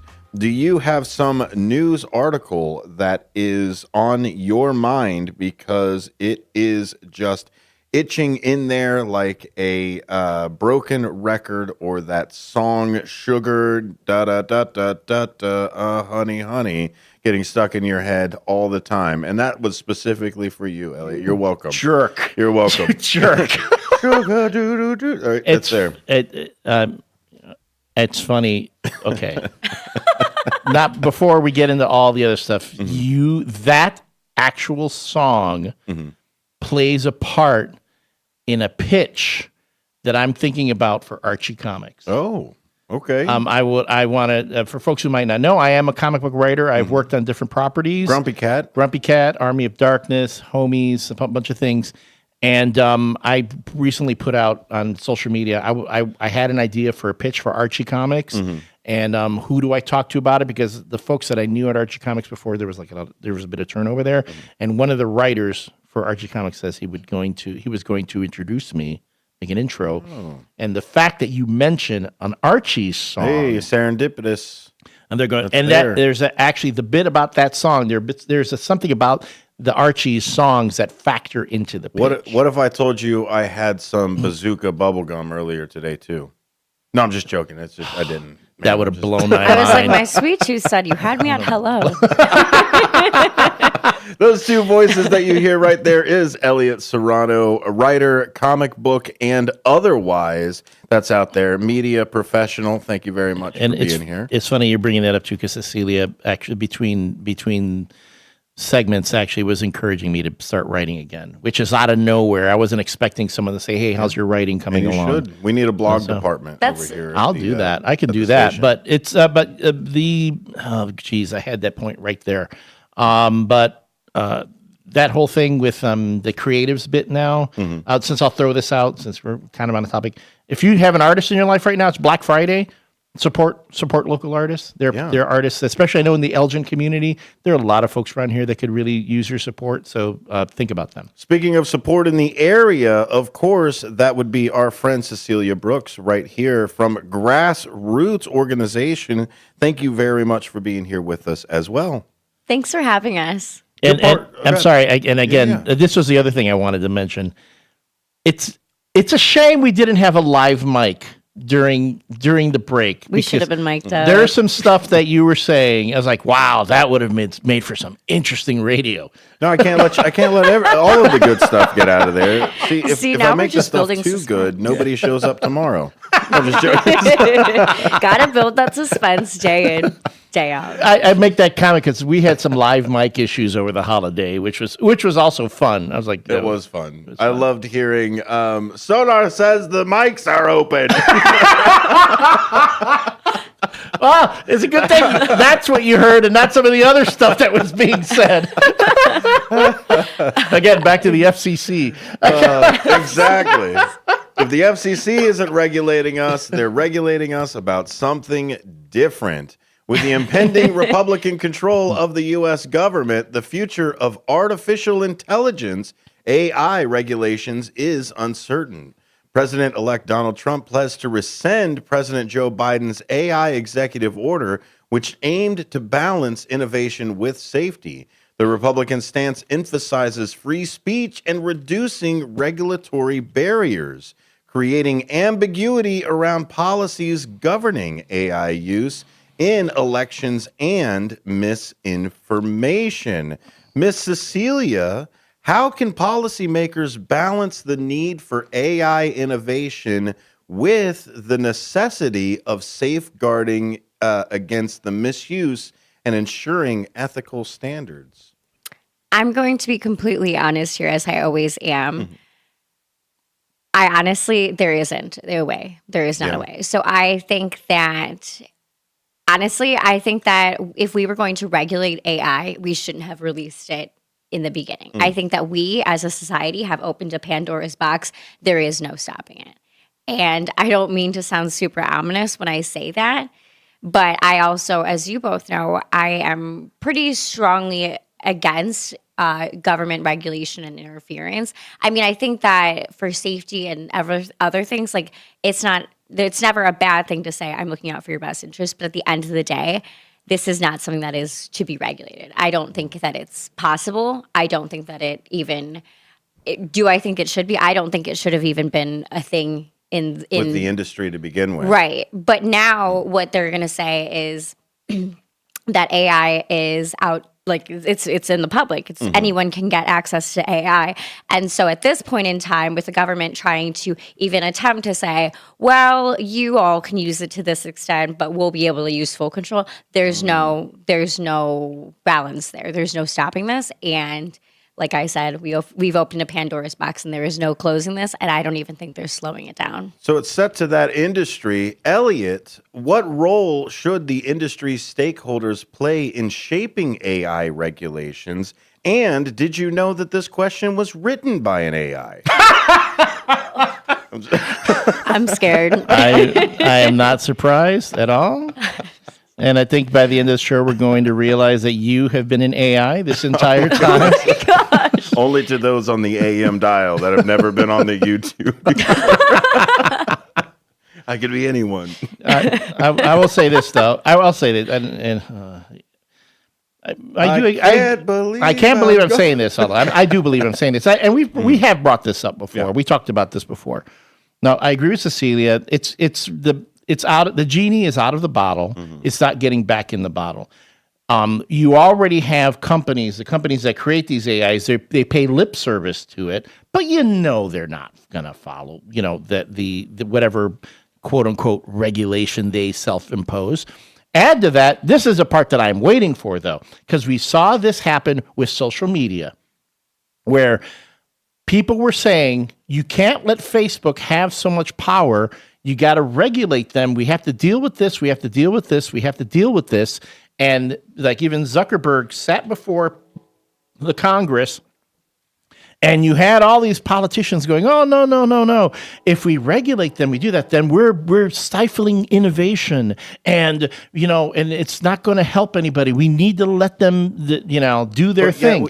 Then what happens now, you have these same politicians turn around and say, oh, no, now we need to regulate them because we don't like what people are saying on social media. Look at net neutrality. Right. That same kind of side to it is, oh, we want freedom, laissez-faire, until it's, well, no, hold on. My buddy who owns this really big company over here gave me a whole bunch of money. I can't regulate him. Maybe you should just regulate the people under this certain amount of money that make things. Leave my people cut out. It's giving rules for thee and not for me. And that is something that I could never get behind. We should have laissez-faire with our law, right? It should be the same down the line. Exactly. Nobody is above the law. And I get that that's a huge... it almost sounds cliche at this point. Somebody's above the law. Well, right. They are. No, people are above the law, but they should not be. Over it. Yeah. But to a relative point that Cecilia made earlier, but then and again, that we said before, now it's up to people. We need the people in general, the populace, the electorate, everyone in the citizenry needs to elevate themselves and go, okay, you need to start learning to recognize when AI is at work and don't just trust it, because that's the thing that worries me most. Not so much the lack of regulation, the fact that people so blindly want to trust it. And don't get me, I believe for the most part, AI is a tool. You can use it. I've used it myself. Whenever I use I'm using it right now. Yeah, right up. But for me, I don't mind. I'm a writer, but since I don't always have an editor, I'll do my writing. I drop that baby into Google Gemini and say, check my spelling, check my grammar. And then it gives me suggestions and I'll go, I agree that. Nah, I don't like that. But I don't have it right for me. And so, but you have now you have these college students who are using ChatGPT to write their papers for them, do the research and all that, and it's and they're trusting that it's accurate, and people are accepting that what you get from these sources is always accurate. When I know for a fact it's not. Should we have known when spell check kept messing us up that AI was not going to be what we actually thought it was? When we are sending messages, yeah, exactly, with the duck. When I'm sending messages out of what the duck that's out there to people, but if predictive text can't work, why are we asking it to write business reports and things for us? Well, I think that it's extremely concerning, and it goes back to, I think society needs to be fixed. And I don't know really how we're going to do this, not yet at least, but I do know that it is out of government control. I do know that government can't control it. Well, right. Yeah. And even if government were to say, you are all messing up or whatever with your lives, there's no way, we as individuals need to be held accountable for the decisions that we make, the choices that we make, what we do with our time, what our resources are.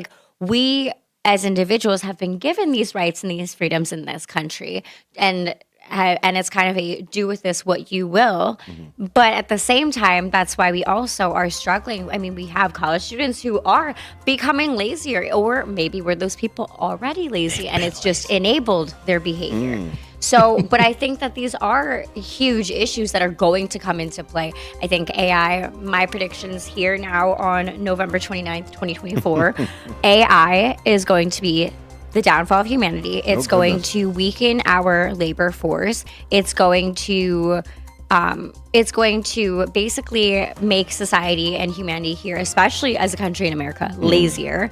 And it's going to be detrimental to our overall physical health, mainly, and emotional well-being as well, and economic health. I could definitely see that being the case that's out there, but we should have known with the side that's there. Yeah. Well, Cecilia, I will say one thing. We have opened Pandora's box, but you know what's the last thing to exit Pandora's box? Hope. Oh, I love that. Hope is still there. And I love that. And the hope that we all have is writing in cursive. Maybe that's what the boomers were all about. AI has trouble reading cursive. Maybe that's how we fight the Terminators. When the machines kick over. I am More down with apolitical that. talk show for your future after this.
Your kids could get free or low-cost health coverage from Medicaid or CHIP. Even if you've applied before, they may be eligible now. Kids up to age 19 are covered for checkups, vaccines, dentist visits, hospital care, and more. And if they already have Medicaid or CHIP, remember to renew every year. Visit insurekidsnow.gov or call 877-KIDS-NOW. Paid for by the U.S. Department of Health and Human Services. What's the best way to get rid of a timeshare that you don't want? Call the Timeshare Exit Hotline. We're a group of attorneys that help customers legally exit their timeshares. It's an easy process. We guarantee results or you pay nothing. Exit your timeshare today. Call now. 800-890-5957. 800-890-5957. That's 800-890-5957. Are you looking for a dentist near you? Choose the one with the 5-star Google rating, Bender Dental Care in Elgin. We earned that 5-star rating with our super friendly staff, reasonable rates, and outstanding patient care. Dr. Bender provides full-service family dentistry, including tooth-colored fillings and crowns, and no drill, no shot treatment for small cavities, perfect for kids. Choose Google's 5-star dentist close to home, Bender Dental Care in Elgin. We're here for you. We asked seniors how to prevent Medicare scams. My best advice, if you get a phone call, do not talk to the person. These people are well trained. Don't talk to them. They don't know me. They're just trying to scam me. Don't be fooled. Hang up. Just hang up. Never give out your Medicare number. They're going to get your number to put in a false claim. If I get a call from someone, I don't pick up the phone. And should I pick up the phone and they ask for information, then I hang up. How do you detect Medicare fraud? Just like I check my credit card statements, I check my Medicare statements monthly. Scammers can get a hold of your number, order medical devices through your account, and you're not even going to know about it if you don't look at your statement. Check your statement every month. If you get your statement and you see something that you know you did not have done, you report it. Call your Senior Medicare Patrol.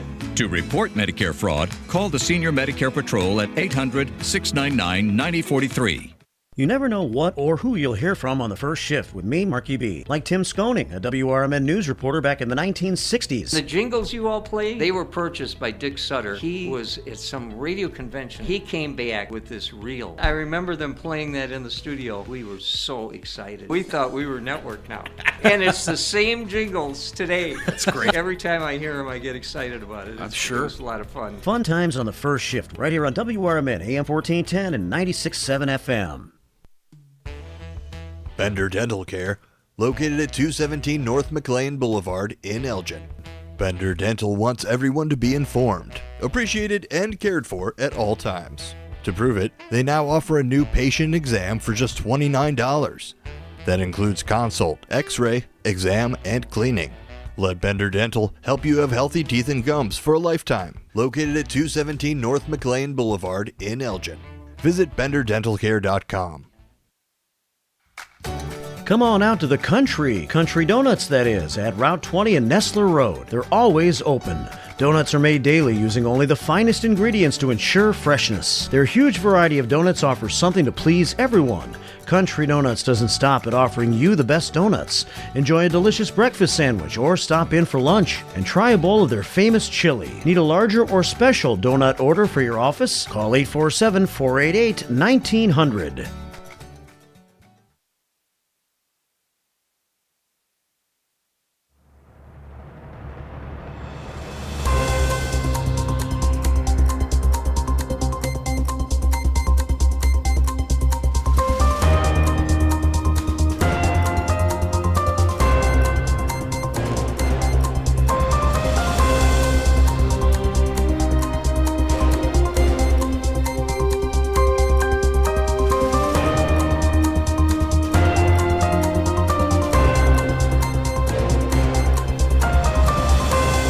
Welcome back to a political talk show here on WRMN. My name is Dennis Sonar Green. Thank you very much for being here with us. And by us, I mean, of course, the panel. And that would be Elliot Serrano and Miss Brooks. Thank you very much for being here with us. What do you guys, we got some sharing pictures? You passing notes in class? Our good old Dino. Yeah. Just texted me an image and of hope. And Oh. I know he's taking a little dig at me here It's there, the because hope? it's the Obama poster. Oh, that comes out. That comes out. That comes out. I would. Of the box. It would be so great. I would. I'm showing my cards here. The only thing that would be better than Obama coming back, Bill Clinton. Oh man, I would love another Clinton presidency. I never inhaled. Yep. That's the thing. Dude, I know the kind of bud you had that year. You definitely inhale. You do not waste good bud like that. It's true. Why do they lie to us? Why can't you just be, one of those candidates you can have a beer and some bud with? Me. Wow. That's there. Wow. So let's talk a little bit about that, right? You got both sides of this issue that's here. There's a rise of independent candidates that are coming up through the regular ranks that are there. We've talked about the fissuring of the parties. Maybe it's more of a vine that has to climb up these trees that are so monstrous. You're kind of in that flavor a little bit, Cecilia, of not, I wouldn't necessarily say using or riding coattails or anything like that. You are contributing back to the GOP, but you kind of have your own independent mind about certain things, which is why we have that question of, are you sure you're not? But it's in there. And she's a woman. Yeah, and how has that independent side run along the established party? I guess. So Elliot and I talked a little bit about this. It's a great question because this is something I actually often think about, more often than not. And I very much value my independence. I think that you both, from your interactions with me, understand that. I very much value my independence. I value my own freedom of thought and not necessarily just aligning with things. Well, because this is my party, this is what I should think. No, nobody's going to tell me how to think. Not my own party and certainly not another person. And I see even even now, and for a little bit now, I see the beginnings of a resemblance of kind of a little bit not following the straight and narrow as the establishment GOP is right now. And I always joke that it's going to get me in trouble one day.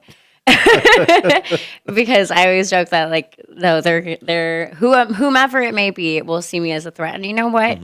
Maybe one day I hope that the establishment from both parties, they do, because I think that it's time for a new wave of thinking. I think that people like myself, I'm not the only one who thinks the way that I am. I am very realistic. I am a proud Republican, but at the same time, I'm a proud individual. And I hold my beliefs and my values very true to my heart, which is something I take pride in. But I'm not the only person, and I know that, who thinks that way of themselves and holds these values so true to them. And I think that we, as a society, as a party, as leaders, as future leaders, need to step up and say, you know what, I don't agree with this. And this might be the way that we are doing things, but it's not right. And we need to try something new because this is not working. Elliot, there are rhinos out there in the world. Are there dinos as well? Is that what Bernie Sanders is? Is he a dino? Not just because of his age. No, but when we come back after this, we do have a caller waiting in line. Jump in for more Apolitical Talk Show here on WRMN. We'll be right back after the bottom of the hour.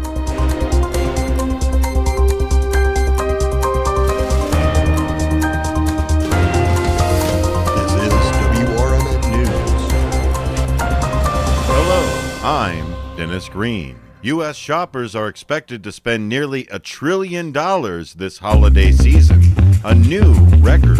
News Nation's Mike Viscara reports.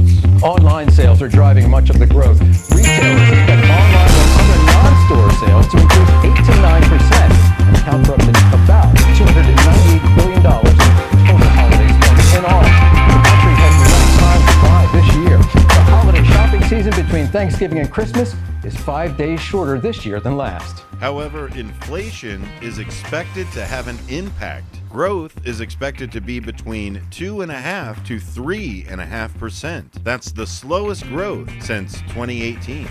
If you still have to travel this holiday weekend, make sure you're prepared for wintry weather. News Nation's meteorologist, Max Paris, says northern and northeastern states can expect snow. We're tracking a lot of snow coming down through the Great Lakes region, and we are going to continue to see that all weekend long. So significant impacts with the biggest lake effect snow of the season so far. We have winter weather advisories, winter storm warnings, and where we're expecting the snow to really pile up considerably is in upstate New York, where we have lake effect snow warnings from Watertown to Buffalo down towards Erie.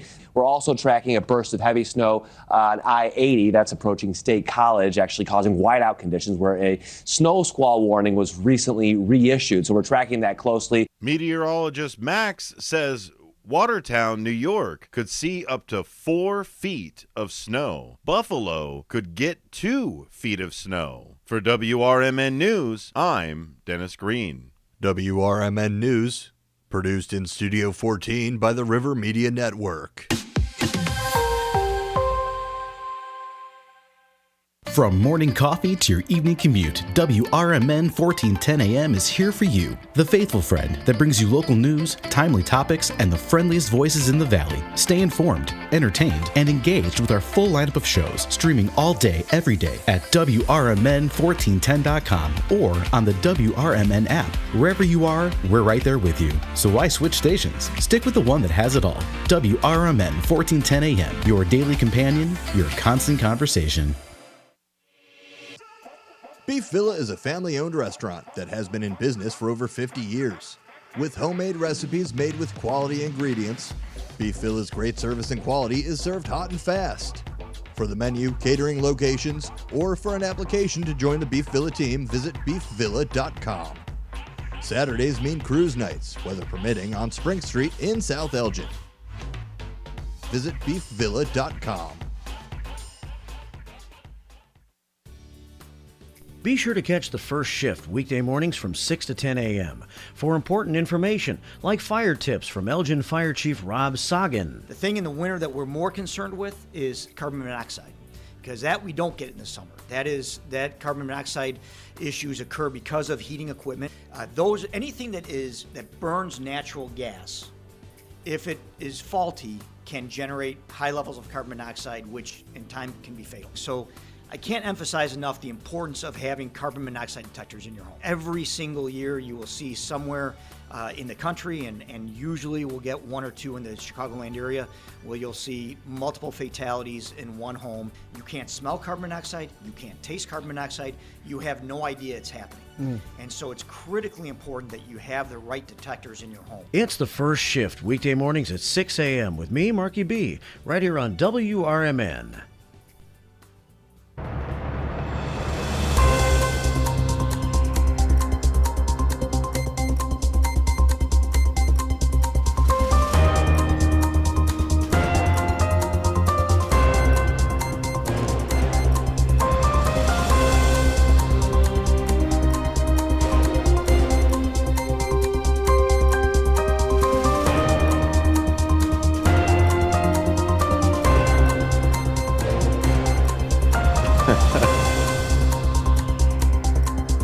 Welcome back to a political talk show here on WRMN. That's WRMN 1410 AM and WRMN1410.com, where you can learn about all of the different things happening at said WRMN station. Thank you very much for being here. Thanks a lot for listening and being a part of the discussion, even if that is just making sure those ears are attentive. We want to make sure that everybody has a chance to learn something, see a different perspective of something. Don't just take our words for it. Go out there and challenge as many parrots as you possibly can, and make sure that you're not one. Don't take our words for it. Don't even just take our verbatim words. Go out there in the world and have an idea. We could be in agreement with each other, but we don't necessarily all have to be sheep. And two people that are definitely not sheep and follow their own path, trailblazers, even if it's the opposite direction sometimes. That would be Elliot Serrano and Cecilia Brooks. We appreciate you both being here. We're like if Starsky and Hutch were a man and a woman and hated each other. Speak for yourself. See, they can't even agree on friendship. Are we friends today? Oh, no. I don't know. Both you and Dean are now needling me. Oh, my gosh. Yeah. All kinds of different pictures that are coming what else in. Do you expect? Even to the chat line where he says, pay no attention to the AI behind the curtain. It's so timely too. I mean, now with the Wicked, right? with the Wicked movie out, yeah. Are you going to see that? Are you guys looking for it? I still have not seen the Barbie movie or Indiana Jones. You haven't seen the Barbie movie? I know. I actually don't watch TV. I'm trying to get better about it. Those are like movies. That's not like TV. That's like now. I'm sure they're on TV. But what was the second movie? You said the Barbie movie or what? Indiana Jones. You have okay. No, I know. I love, again. You keep throwing up the classic. No, the new one. I love the classic Indiana Jones, James Bond movies. Really, anything after I guess the 1980s, I haven't really seen. Okay. I know God, my. At least you got some Goonies in there. I think. I do watch it. The Back to the Future movies. Yes. Yeah. All right. Yeah. Well, and Ghostbusters are still sitting in there too. Oh, that's in there. Okay. You know what? 80s cutoff ain't really that. That's not terrible, but again, when she's making these movies seem old, it makes they are old, man. They are. We're old dudes. I may be 24, but my soul might be a little bit older than that. You're like a Yoda. Speaking of old dudes, I just lost one of them. It was the Dutchman's Wood Shack. He just called in, and he was sitting there a little bit too long. Sorry, Dutchman. Come on over next time, Dutchman. Jump on back in as we go through the different things that are happening over here. So let's go a little bit into some of this politics and politicians over here. Stricter political donations and disclosure laws. I think we can all agree on something like that. But I think what we can't agree is which country that it should be in. And of course, it's Tasmania, who is fixing their donation disclosure laws. How many elections do they hold in Tasmania? Oh, I don't know. Question. I mean, I don't know least if a couple. I don't know how big the country actually is. What's their population over there? Oh, I don't know. I didn't look. I should look that up before I start spouting because the AI only gave me so much information. I'm I'm scared. Well, because I make light, but 571,000 people in Okay. Tasmania. That we were going back to the cultural differences. Mm-hmm. That's when you can have, I think, in smaller populations. That's when you can do things like that where it would work. Mm-hmm. It's the larger populations where it's like when you try to scale up that sort of reformation or whatever reform. Then you not only you have the people who know the system, that they know how to work their way around it. I mean, what do we have here in the United States, right? Mm-hmm. It's true, and that's part of it. Go ahead. Also, I just out of curiosity, I actually think that the population of Tasmania might be a little smaller than the population of the state of Wyoming, which is very interesting. Just thinking about how there's an entire country that has around the same amount of people as one of our less populated states in the Union, which is just a very interesting fact to me. Yeah, but do they have cool mountainsides like in Wyoming? No one could ever be Wyoming. They all wish they could I've be. been wanting to go to Wyoming for a while. I want to go to Devil's Tower there, where Close Encounters took place. So we've talked about this before in here, and I don't think we've had the discussion with the panel. And you're talking about the size of the change, right? 500,000 people, 500,000 people or so. There's actually, and even then, when you look at like socialism or communism or anything like that, everybody goes, well, if we were on a desert island, we wouldn't be trading seashells to get things done around here, right? I mean, we'd all turn around and be like, okay, you fish, you cook, you build houses, you farm, et cetera, et cetera. So there's this rule of 150 known as the Dunbar's number, and it's a theoretical cognitive limit proposed by Robin Dunbar, and suggests that humans can maintain approximately 150 stable social relationships. So if we were all strapped on or strapped to an island out there, 150 of us, we could all turn around and say, okay, I know everybody, and go, okay, well, Johnny isn't pulling his weight. We should all kind of like help him out and interventions and things like that. Soon as that 151st person shows up, now we start getting more clicks, we start getting more strangers, we start getting more drama versus what a regular 150 people would work. So talking about this scale for things, let's talk a little bit about the political system for, like you were saying, is a smaller population easier or harder to corrupt? I would say I would have to agree. Probably a larger population would be more easily corruptible. Okay. However, on that flip side, corruption is going to be possible anywhere. I mean, corruption could be possible within one person. So I also think that is something that needs to be factored into this. Also, I think that's very interesting about that study with the 150 people. In my personal time, I might love to put that to the test, that theory.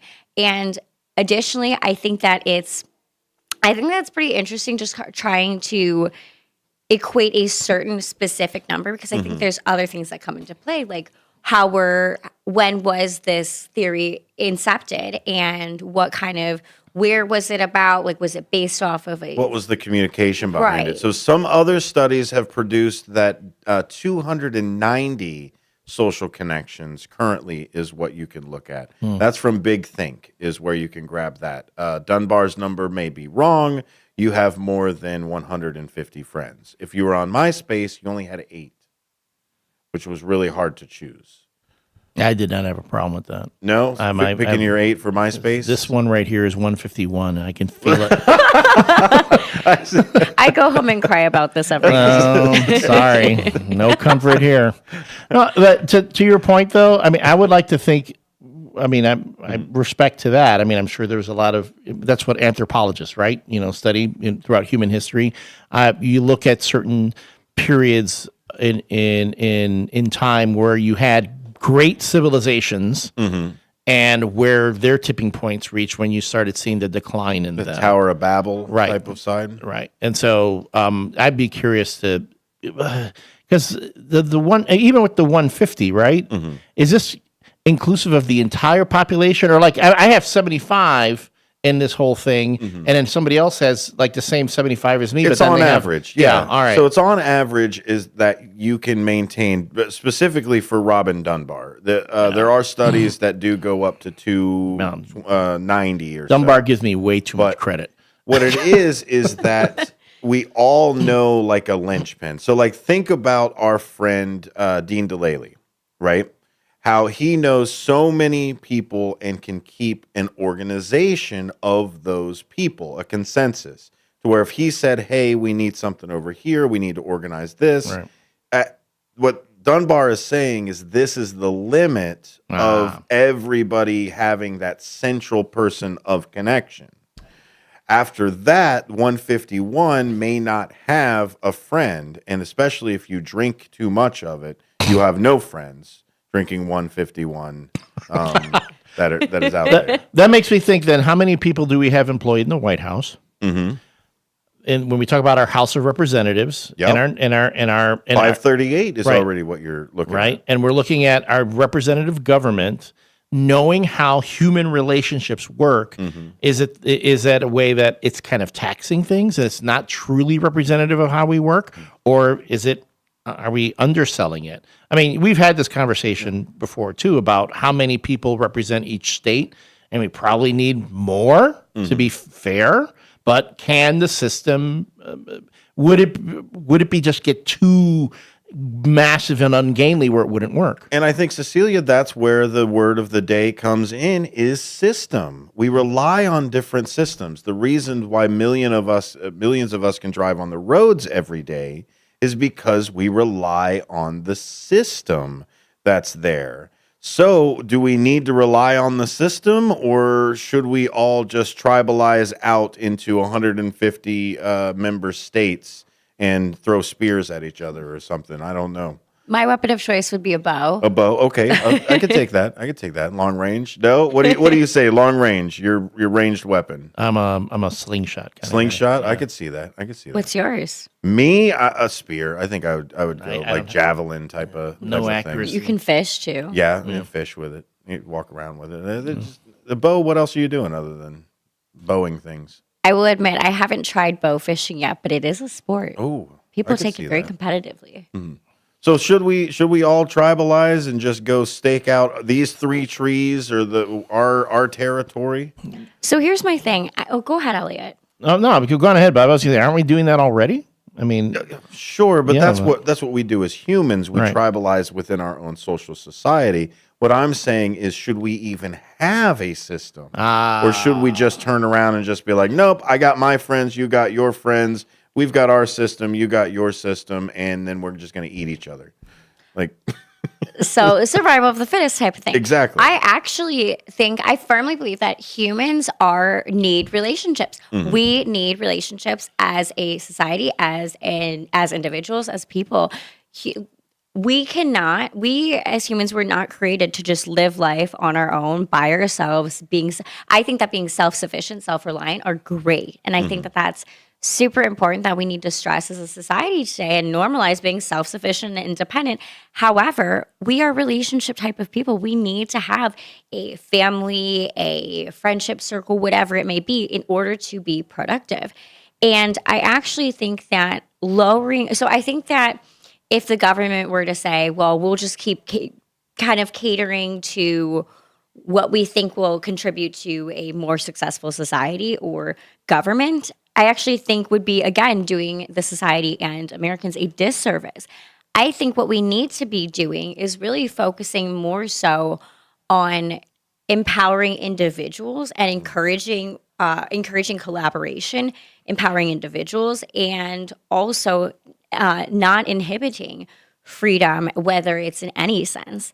I think that less regulations and more empowerment to the people would actually create a more beneficial system rather than lowering the bar and saying, okay, we're going to lower the bar, make this a little easier for you guys. Now, can you do it? Like, no, push humans to be better, push them to do more and to strive to be better. Where do we draw the lines at societal foundations? At what point do we turn around and say, no, you're on your own after this? I mean, it's what we have to agree on what the social contract is, right? I mean, the Magna Carta and whatever else, or in general, like we have a society to live together, to share a world. I mean, I can say let's all lift ourselves up by our bootstraps. Let's all contribute. Let's all that. But then, what happens to grandma who can't do any of those things? I mean, hey, it's your grandma. I'm not helping you take care of your grandma, or is it because we're part of a society? Hey, we're all in this together. We will take care of each other's grandmas. I mean, to the point we said, what's that number? What does it take? What in a population for it to be corrupted? I think smaller groups tend to value those relationships more. As the bigger and bigger they get, the more disconnect there is in those relationships, and people are like, I don't care so much about you over there. So there's that balance there that we kind of need to find. You would think that with things like social media and communication, that would be easier for us to find that sort of connection with each other and to empathize, and then just increase that number from 150 to 290 to whatever we need for it to work, to succeed. But there is something about human nature where we can be a little bit selfish. Well, and that's a lot of what Marx said as well, to Beetlejuice him into the conversation. But that same kind of process of that the capitalists will be taken down by their own means of communication. The more that the proletariat or the more that us populists can communicate with each other, the easier it is to realize that we are the majority on that side. Welcome to Apolitical Talk Show, where we make everybody realize they're just a little bit socialist. Star Trek. We started with Star Trek. And I'm Star scared. Trek. Everybody, Star just Trek a little bit. Star Trek is socialism. It's all socialism. Infinite IDIC, infinite diversity and infinite combination. So it's everything. It's like the ultimate DEI. Oh my goodness. So that's the other bad word that's out there.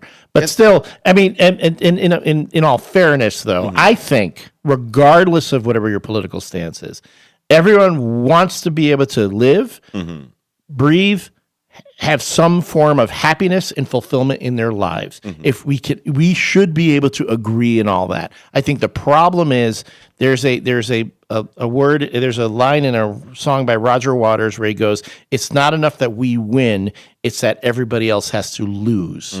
I think we need to get rid of that second line. We can all win. Again, the United States, we have incredible resources here.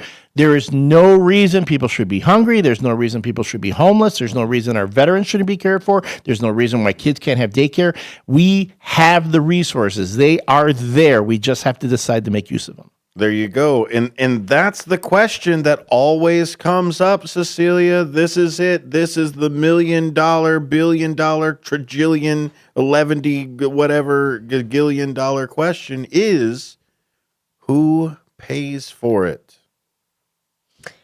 So, okay, this is going to be a little bit of a hot take, but I actually I agree with Elliot. I agree with what both of you are saying. I think that we should not, what Elliot said, we should not be having these issues that we are having today, living in such a developed country and living in America. But I'm going to have to say, I think the issue is with society, because I agree with Elliot. I think that everyone can win. I think that everyone can win. And just because I'm winning doesn't mean you have to lose. Just because of Elliot's winning doesn't mean I have to lose. We can all win, but I would challenge and throw in the caveat that I don't necessarily think winning looks the same for everyone. And it doesn't have to. But your winning and my winning and Elliot's winning could look different, and that's okay. But at the same time, it is possible. I know that it is possible. Should it be by pitching in the tithe? Really, I mean, at the end of the day, that's what we're asked of. And we're not necessarily, the way that the tithe is we're not giving back our money. We're not giving our money back or our time back. We are giving back the things that were blessed upon us back to it. That's the whole point of the tithe or the to whom more is given, more is expected. Exactly. Yes. The responsibility and et cetera, to Right. nerd it back out. That is a verse from the Bible for folks who, if you're going to get mad at me. That wasn't Uncle Ben that said that in Spider-Man? Well, that was a great power, great responsibility. But that too, yeah. But go on. No, go ahead, please. I'll answer the question, though. Make me Jeff Bezos. I'll take how many billion dollars he has. I'll pay for it. And Batman? I'll do it. I don't even need to be Batman because God knows the moment I go through around the world training to become Batman, I know the first thing that's going to happen is I'm going to have a bunch of teenagers beat me up in a corner somewhere. So because the bat costume, you cannot see around. The peripheral vision in that thing is horrible. You come around a corner, you blow your knee out. It's how I feel when I wear my glasses, actually. So you were gonna say about the I guess the non-communist approach to that unity. Yeah, actually, I think that we need to learn to value human life. I genuinely believe that is the root cause, or the root, solution to all of our problems. Actually. Everyone deserves food. Everybody deserves housing. Everybody deserves it. We have to start with that concept. Yes, kind of. Yes, I think that we also just need to get back to a place where it's like, I am worthy of life. You are worthy of living a happy, healthy life. I value my life. And because I value life, I value yours as well. I don't need to know you. I don't need to be best friends with you. But because I value you as a human being, as an individual, as a person with your own skill sets, minds, and freedoms, and wishes, and wants, and needs, that I think that we would fix a ton of societal issues. I mean, I'm not going to get into the pro-life argument, but it's just even that. If we had a sense of value for each other, for our own humanity and our lives, I think we would be able to work together. I think that we would have a lot.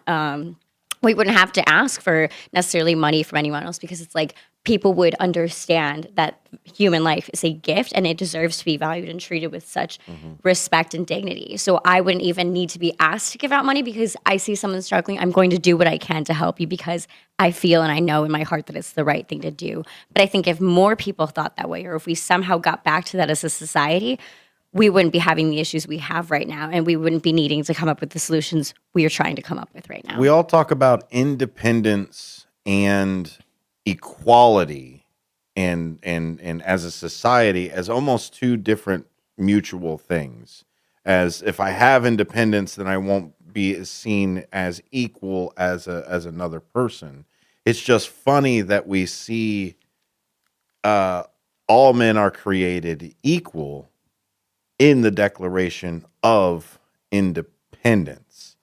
And I think that's where the Federalists, I think that's where the people who wrote the Constitution really put it into there, where together we are supposed to help each other out. And that's because independently we are wealthy, as all of us. And that was the vision. But they also didn't envision the two-party system or any party system. So they also didn't envision that including slaves or women. Very true, true. But I mean, and I think that was more of the time of the Pilgrims, and also but there is an idealism to it that applies. That's how we interpret it today, and I think that it does apply there. And also add to that, to Cecilia's point, that is something in a society we should decide to do. We shouldn't need government to tell us to do it. Exactly. Yeah.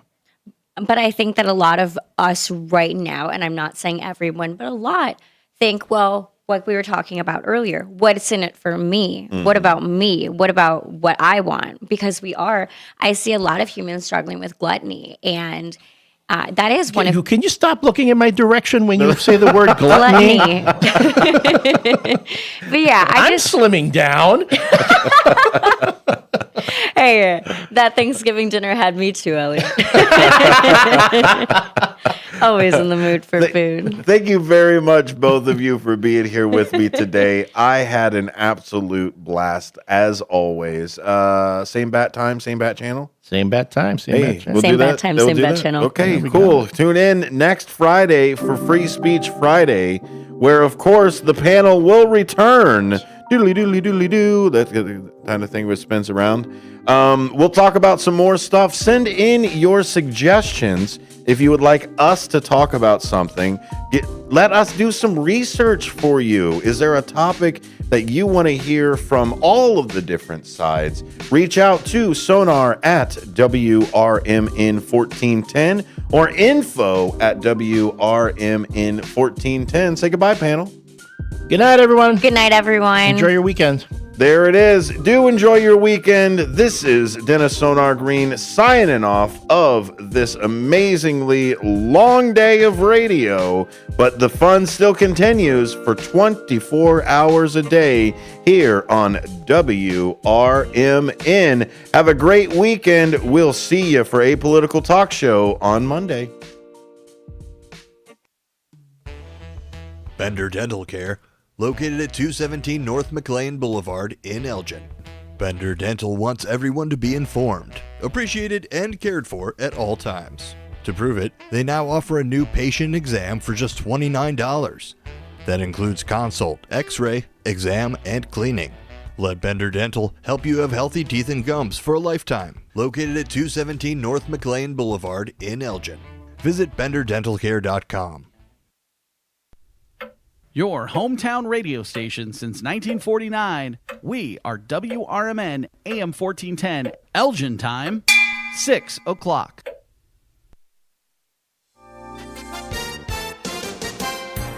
With your 1410 WRMN News Flash, I'm Sean Kernan. Brought to you by Linzess. In Oswego, a prolonged 8-month investigation culminated with the arrest of 31-year-old Larry E. Foster, who now faces allegations including 2 counts of criminal sexual assault and 1 count of criminal trespass. This follows a March incident where Foster allegedly entered a home without permission and sexually assaulted an individual. The Elgin Fire Department teaming up with Community Crisis Center to run a winter wear donation drive. Residents of Elgin are encouraged to donate new or gently used winter clothing to help adults struggling to stay warm this season. Donations including jackets, scarves, and gloves are accepted at any Elgin Fire Station and the Community Crisis Center located at 37 Geneva Street until December 31st. Elgin residents should note that non-emergency city offices will be closed Thursday and Friday for the Thanksgiving holiday. Offices will resume their regular hours on Monday, December 2nd. With your 1410 WRMN News Flash, I'm Sean Kernan.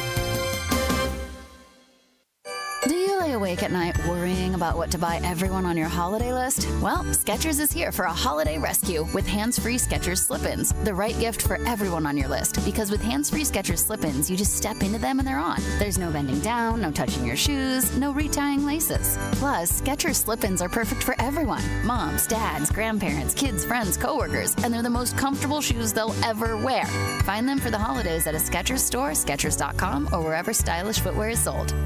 Drivers who switch and save with Progressive could save hundreds, which could be life-changing. I mean, you could put that money towards that zero-turn lawnmower you've always wanted.